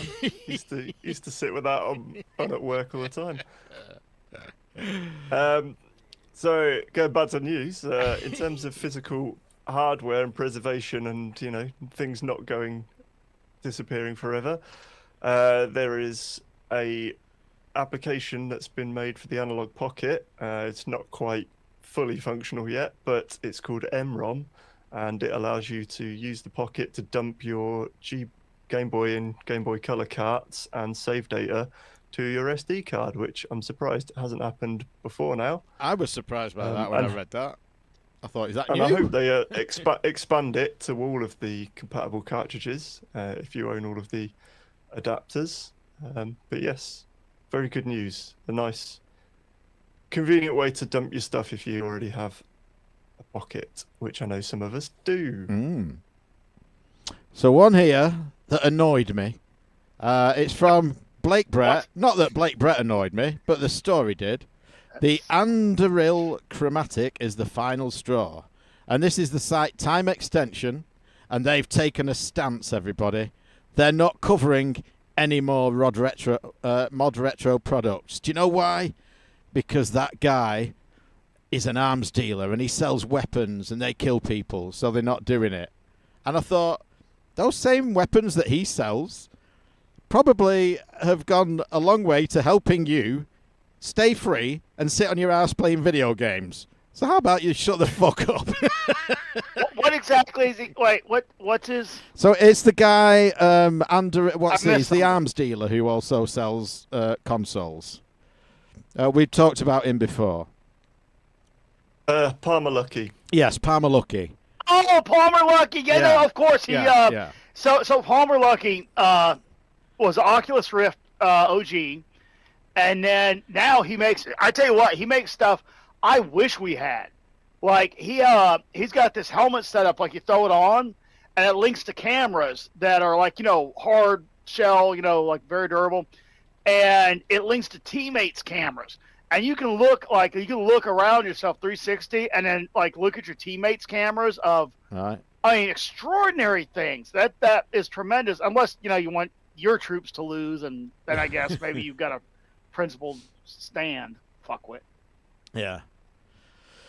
Mm-hmm. Dumb.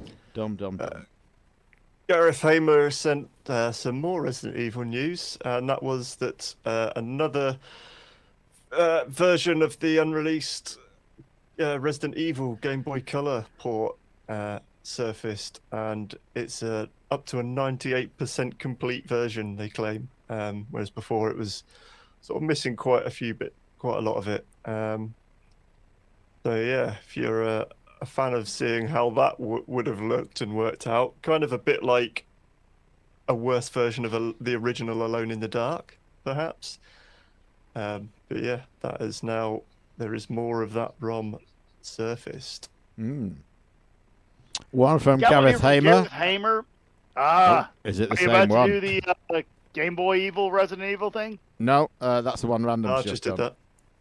Oh, okay. I was going to do, without Super Mario Brothers, Hideo Kojima probably wouldn't have been a game dev. It's an article on GamesRadar.com. It's fairly short, and the headline pretty much says it all. He was so impressed when he saw Super Mario Brothers that he thought, I felt this medium would one day surpass movies. And in many ways it has. It's interesting that his idea of surpassing movies is to try and make his games as much of a movie Like as movies. possible. Yeah. Hey, okay.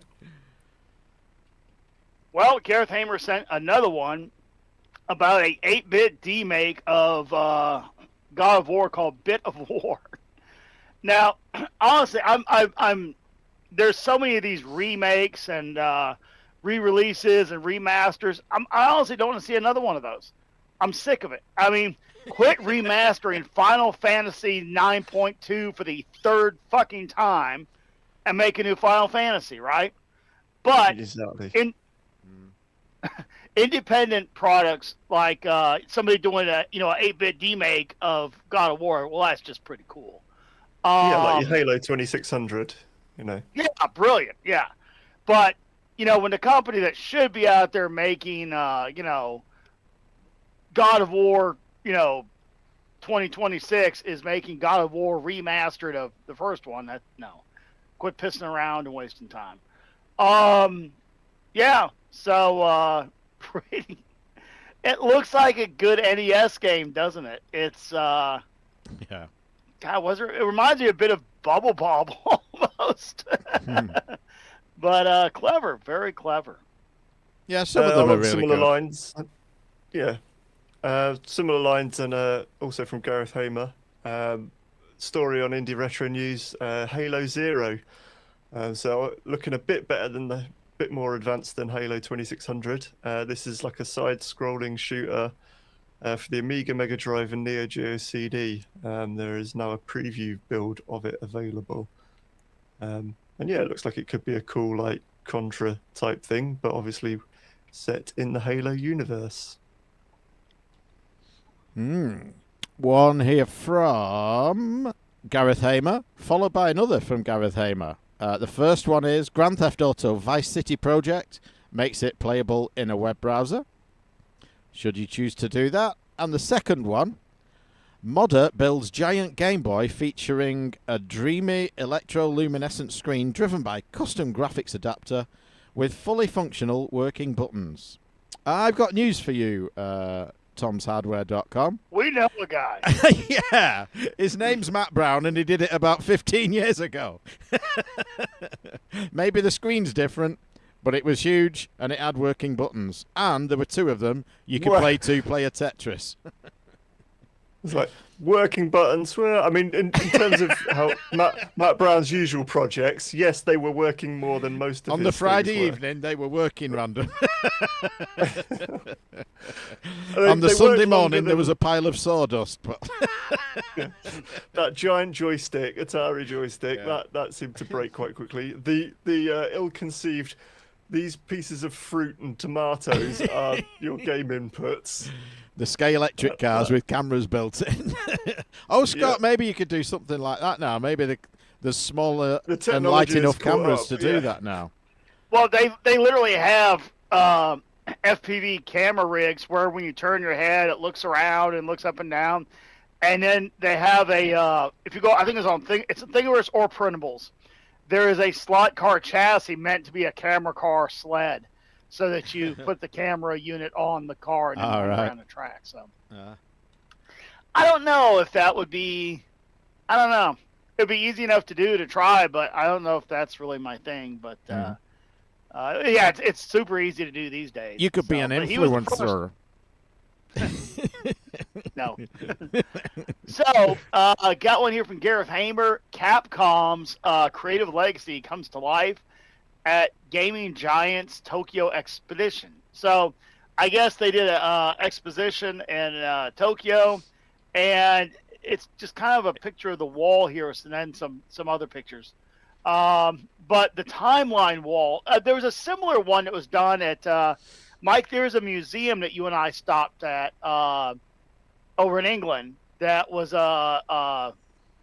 very well laid out. They had like the timeline of like storage, and they had all the different size medias. Probably that would Northwest store, Computer Museum.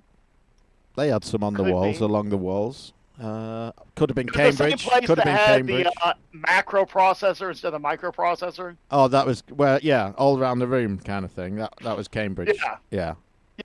So Cambridge, this layout kind of reminds me of Cambridge, but they start off and it shows like 1978, their first game, and then it shows games for the Famicom, and it has like the units mounted on the wall, or like a monitor in the wall displaying the graphics. So very clever, and it's got a neat little timeline year by year of one leading to the other. So pretty cool, pretty cool. It's got some of the evolution of the art and characters. Kind of hard to tell just how big the thing is, the whole exhibition, but really cool. Really cool. Just catch up a little bit on chat. AD's now heard, I think, 3 stories, so he's keeping us up to date on those. Robert Boston has dropped in, says, "Hey guys, not a name I remember seeing in there before." So if you have been in, but he's Black CC. There you go. That's why people are coming up with new names. Crazy. It's been a while since he sent any emails in. I feel it is. any news. It is. But we did get a cute email from Gareth Hamer. Merry Christmas, and guess when he sent it? 3 minutes to 7 on Christmas Day. How dedicated is he to the show? I wasn't on the website at that point. That is some How dedication. much does he hate his family? Although he does say, "Have a great Christmas from the Hamer family." So maybe he hates them, maybe he doesn't. I don't know. Maybe they just hate him. Maybe. He also sent another one in, which is forgotten 1993 shooter Biomenace is back and better than ever with a full remaster thanks to 2 diehard fans. And so forgotten, I have no idea, not heard about it, but seems like an interesting story. So it's an Apogee shooter, and 2 fans started working on it in 2024. Made a new sort of modern engine for it, and then actually pitched it back to the guys who were working, at Apogee, but they decided they didn't have time to sort of take it on, but gave the blessing for them to carry on and do it. So they actually did a proper licensing deal, so they can actually sell it as well. It's not like some where they're like, we give you the blessing to do it, but it's got to be non-commercial. They've given them a deal, they get to do it, and so yeah, it's out and on Steam apparently. So that was something you were into. It looks pretty cool. It's got that good like 1993 PC side scrolling 2D sort of action shooter platformer type look to it. So yeah, check it out. AD says there must be a massive delay at our end. Yeah, that's probably it. Yeah, at our end, yes, definitely. Yeah. It must be my VPN. It's routing us all around the world a few times. All of our VPNs are in sync. Only 80 has this right. So, got another one here from Gareth Hamer, who has absolutely been murdering it with some quality links this month. I mean, some really good links. So, internet-connected consoles are retro now, and that means problems. So this is a Hackaday article. And so this problem has been around a little longer than about 10 years longer than this author sort of makes the case for. But he makes a very good case for the next generation of internet-connected consoles. So first, there was the Xbox, the original, and the Dreamcast. So you remember the various projects and bits like X-Link Kai and others to create spoofed networks to let the Xbox work with some of the games. Same thing with the Dreamcast to let it simulate being online enough to play certain online properties. So here they're citing the case of the next gen of internet-connected consoles, the Xbox 360, which came out in 2005. That's 20 years old. So the Xbox 360 is now a retro console by any chronological standard. So yeah, these just goes through the features that don't work and some of the community efforts. It's a good read. Uh, some of the community efforts to emulate servers and online content and all that. And eventually someone's going to write whole OSs for these things, and I mean, it's not going to ever stop. There's going to be better and better solutions for these every year. So good stuff. But yeah, definitely a good article. Check out the link in our show notes. And thank you again to Gareth for flooding us with all this quality news. And Gareth Hamer has not just been sending us good links, he's also sent us one about Zelda. Yeah, let's see what I did there. Hey. This is another decompilation project, this time aimed at the GameCube version of Twilight Princess. So that's quite an ordeal doing something, that, well, they're doing PlayStation 2 stuff they've been getting quite good at. But it reminded me of another thing that I saw and I haven't had a chance to check out yet, but that was the Wii version of Breath of the Wild. Someone has made a VR patch for the PC emulators that mean you can play Breath of the Wild in full VR with like hand controllers for your swords and everything, and your shield. So that could be quite interesting to check out because that's a pretty cool game. Just So for remember your when the, info, Yes. I've shoved a load into the archive folder. So if you click on one and it's something different, that's why. Just maybe refresh the inbox again. All right. Remember when the very first iPhone came out, and before Apple started locking down their ecosystem to keep you from running software that you wanted to run on your phone? Remember the first Nintendo emulators and all that? Mm-hmm. Well, Yeah. you guys remember how I had those on-screen buttons, and those didn't work for shit. Yeah. And somebody came up with a little 3D printable gadget that would clip on and, kind of give you a D-pad and buttons, Well, they're back with the same idea. And this time somebody's figured out how to get $12 for it.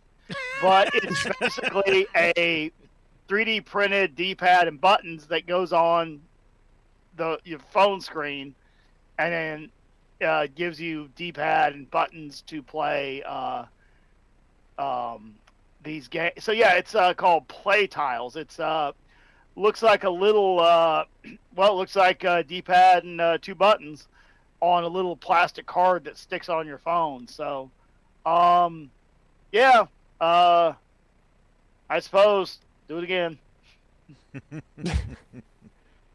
You're pretty much get a dedicated retro gaming handheld for $12 these days. Yeah. Yeah. Just saying. There's one here. It is a documentary length kind of thing. 45 minutes, the untold story of the Nintendo Entertainment System, sent in by David Gyrick. I haven't watched it all. I will bookmark it and maybe watch it later. Well, later as in another day, not today, but looks interesting. Just had a quick whiz through it, and I will give it another look. So, got another one here from Gareth Hamer. An Amiga 500 user builds a working scale Commodore 1084 monitor. Okay.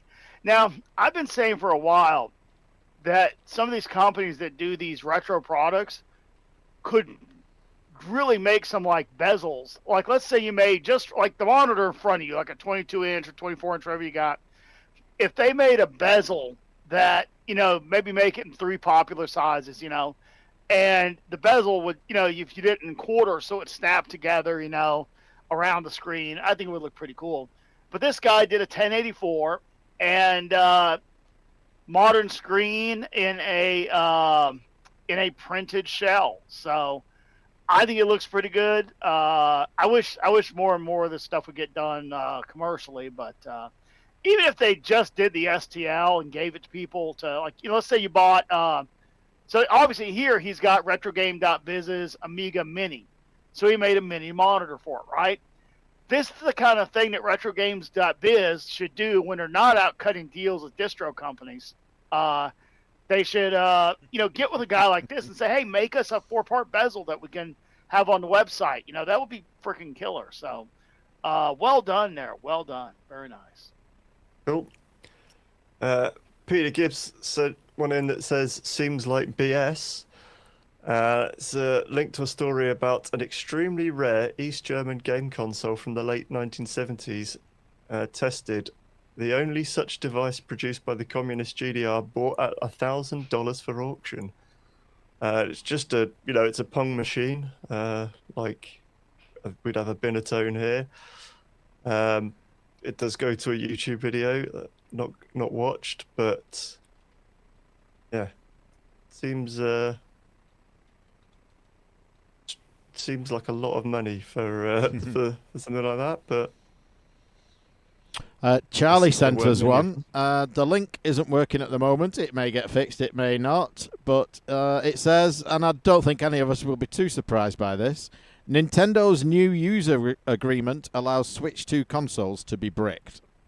I'm not surprised by that at all. They've been bricking consoles since the DS, so... Yeah, it's funny, because I just had that same article I was about to pull up and do, and I thought, how ironic, the link is bricked.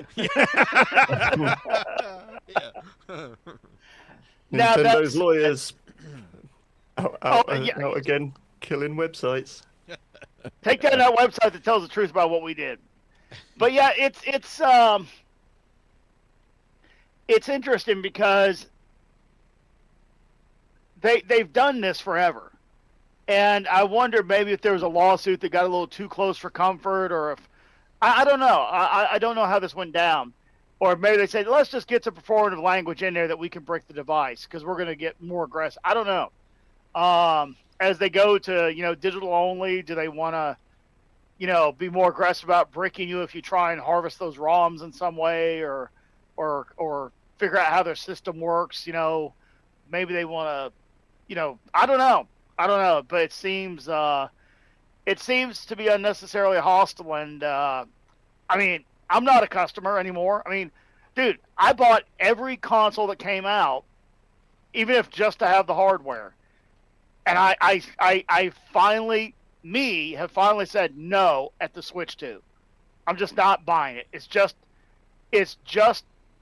shovelware. It's just Chinese shovelware. No, not interested. So, yeah, not at all surprised that they are formally announcing that they're going to do what they've been doing for 15 years. Yeah.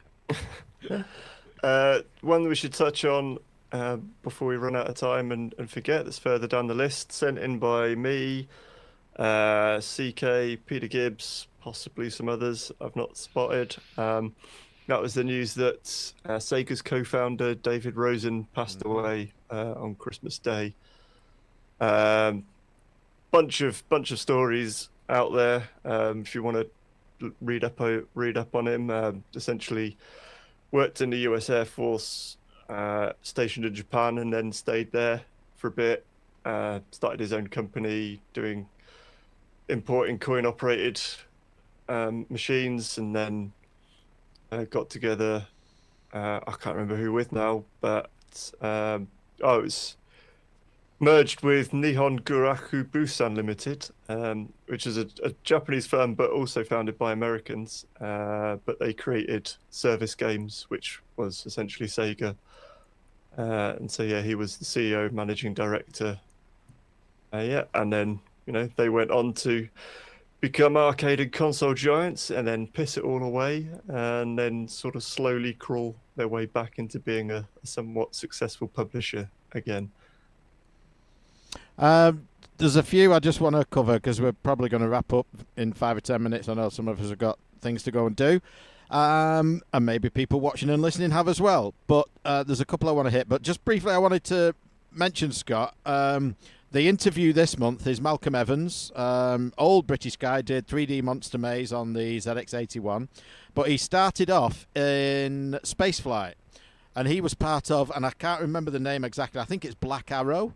Do you know that name? Which was a UK rocket system for launching satellites.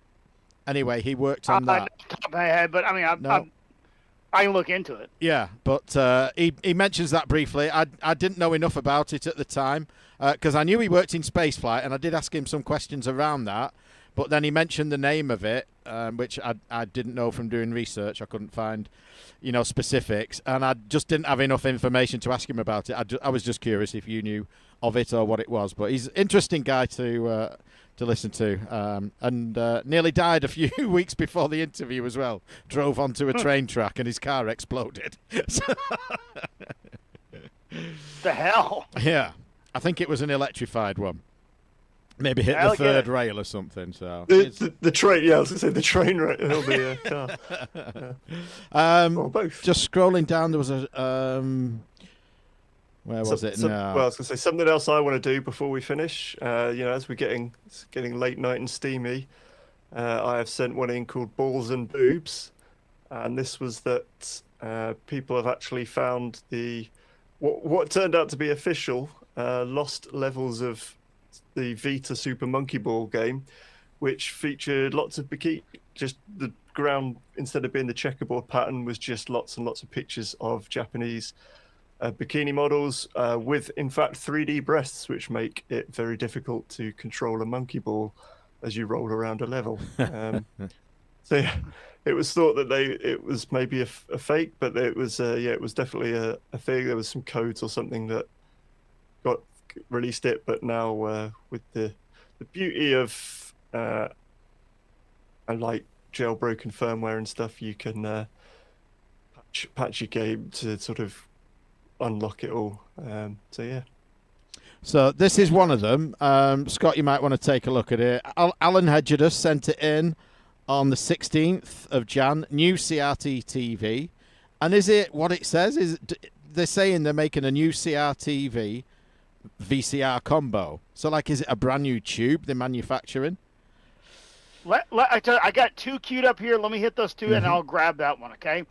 Because if I leave these two, then I don't know if I can find them again as easy. So, one here, an open source project brings 53-year-old device to USB.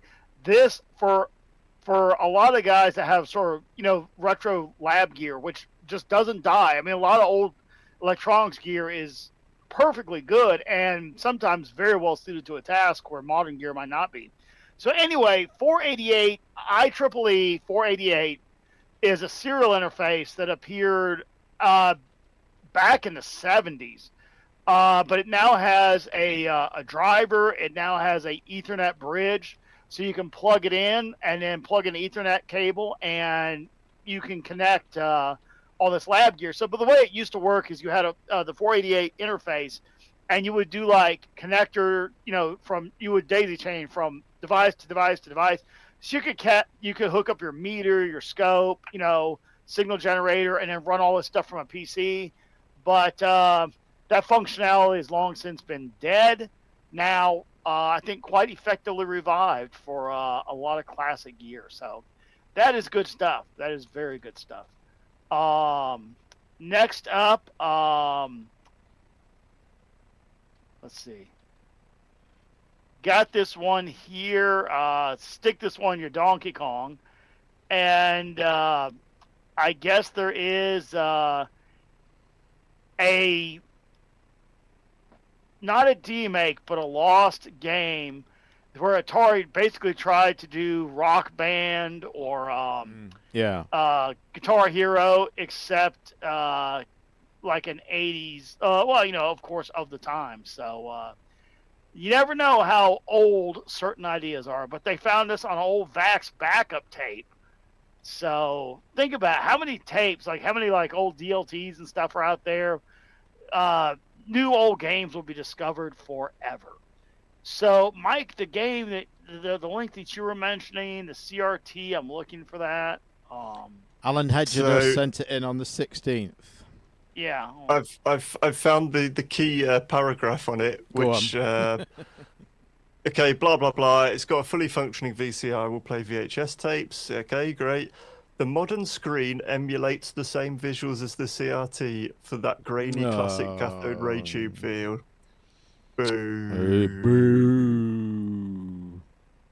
Boo. So all right. So what they did is they showed you a classic VCR TV combo made by some other manufacturer, And then they show you their new one, which uses that one sole remaining VHS mechanism, and it's god awful. It's used to make those like shitty $12 third world VCRs. Yeah. And they're probably going through the cheapest of cheapest HDMI outputs. And yeah, they're just going to run an LCD with a filter on it, like they have for any of these devices to do simulated scan lines. So no, it is not, sir. It is not. It is indeed No. not. One here from Gareth Hamer How again. much are they asking for this little gem? A YouTuber. $400. Oh, God, yeah, fuck that shit. So you put a CRT filter on a 10-inch LCD, and you ask for $400. Yeah. Not going to happen. Gareth Hamer said, this one, a YouTuber orders pizza via Nintendo Wii thanks to a homebrew resurrection of the console's elusive food delivery channel. I don't ever recall that channel. Maybe it was US only. I don't know. But someone's done it in homebrew and it works. Fair days. One we definitely need to hit. Biggest story of the night, I think, this one. And no doubt AD will hear this in maybe 3.5 hours or so. There's a retro video game night coming up. You can relive your favourite gaming memories of yesteryear. When is it, you might ask? It's March the 27th, which is a Friday.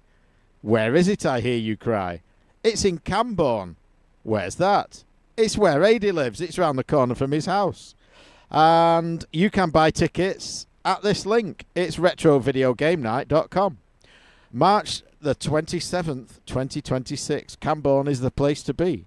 The link will be in the show notes, as will all the links we talked about, and some that we didn't, and maybe next month some that we carried over and talk about then. Is there any others that we just quickly want to do? Any time critical? I can't necessarily see any. Just one that I wanted to cover because it was pretty cool, and something I always wondered, something I always knew, but I never asked. I never thought to ask the question. Well, could you? So, one of the things about the Commodore disk drive is it has RAM, ROM, CPU, and a serial port. It has no video chip, but basically it boots up, and the 6502 runs this firmware, and and it's its own standalone computer. It talks to the Commodore or VIC-20 or whatever other Commodore whatever Commodore computer it's connected to. So the Commodore 64 says, I request this data, right? And then the other computer gets the message and then goes and gets the data and sends it back, right? So the 1541 drive has its own computer, right? And so we always knew it was, but I always wondered, well, obviously the firmware it's only going to do what the firmware does. So if you request certain data in the right format, it's going to send it back in the prescribed format, right? But I never really thought, well, beyond I guess you could write new firmware for it. Who's ever going to do that, right? Well, turns out there was a single board computer. It was a CPU demonstrator called the KIM-1. And basically it had a 6502, a little RAM, a little ROM, a little keypad built in. And basically it was just the simplest bit of hardware you could put around a 6502 CPU to make a computer, right? And it was more or less just meant to demo how the instruction sets worked and give sort of a reference design for how you would build something using the 6502. So this guy used unmodified firmware from the KIM-1, and it booted up and ran, and he was able to get the whole hello world and interact with it, right? So that's pretty cool. So I don't know, what are we going to get? Maybe 6 months from now, we're going to see the first Commodore disk drive games that run like Zork through the serial port. Probably so. Someone's already doing that. So that's pretty cool. Really cool. Really cool. I did just see one. I'm trying to track it down. Talk amongst yourselves. Oh, Doom has been ported to some earbuds. Of course it has. And the guy who invented it is running a server on his own earbuds that you can connect to. Of course he is. Okay. Okay. The Zelda movie has been showing some more screenshots and things. And they've been showing some still images of Sophie Turner as Lara Croft for the new upcoming live-action Tomb Raider. That's looking pretty good. Classic Tomb Raider outfits. And, yeah. There was the Mario Galaxy movie trailer on Sunday, which announced a worldwide release date of April 4th or something like that. So that's only a little way away. Although I'll be honest, I'm more excited about Sophie Turner as Lara Croft. Oh yeah. Have you seen the picture that was going around of her showing her guns that got the internet interested? No. She's standing in a pool, I think, holding a glass of wine, but then like showing that they're not like huge, but then her stomach's pretty ripped. Yeah. So yeah, she didn't just like go like flaunts into it and just be like, oh yeah, I could be Lara. No, you can see she's pretty ripped. Yeah, she's worked at it. Yeah. Alrighty, I think that's probably about it. I don't think there's any more time-critical ones that we need to jump to, so we will cover those next month. Thank you to everyone who joined us in chat.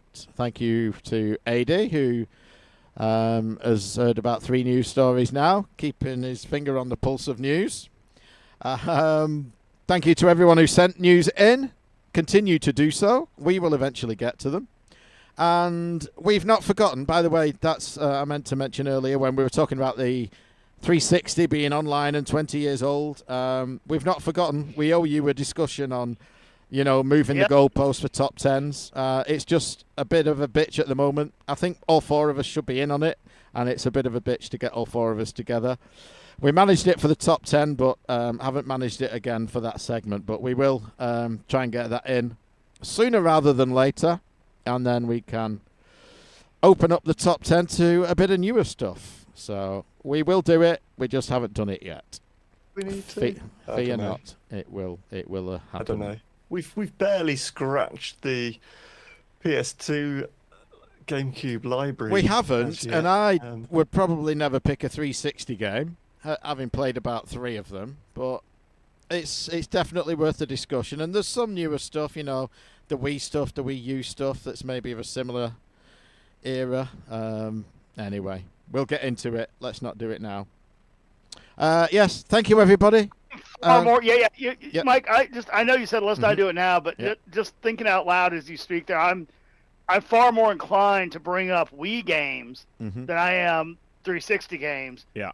But I'm good and ready to bring up Wii games. Yeah. So there's some PS3 stuff that was like smaller games that definitely harkened back to they felt like Dreamcast games, but then the majority of it is just nah. And that's the thing that what we need to hammer out is if we allow 360, is it all the library? Because some of them are less than 20 years old, some of them are 20 years old, possibly more. Once you open up a system, you could be talking about a 10-year-old game. I think handhelds are definitely due for expansion.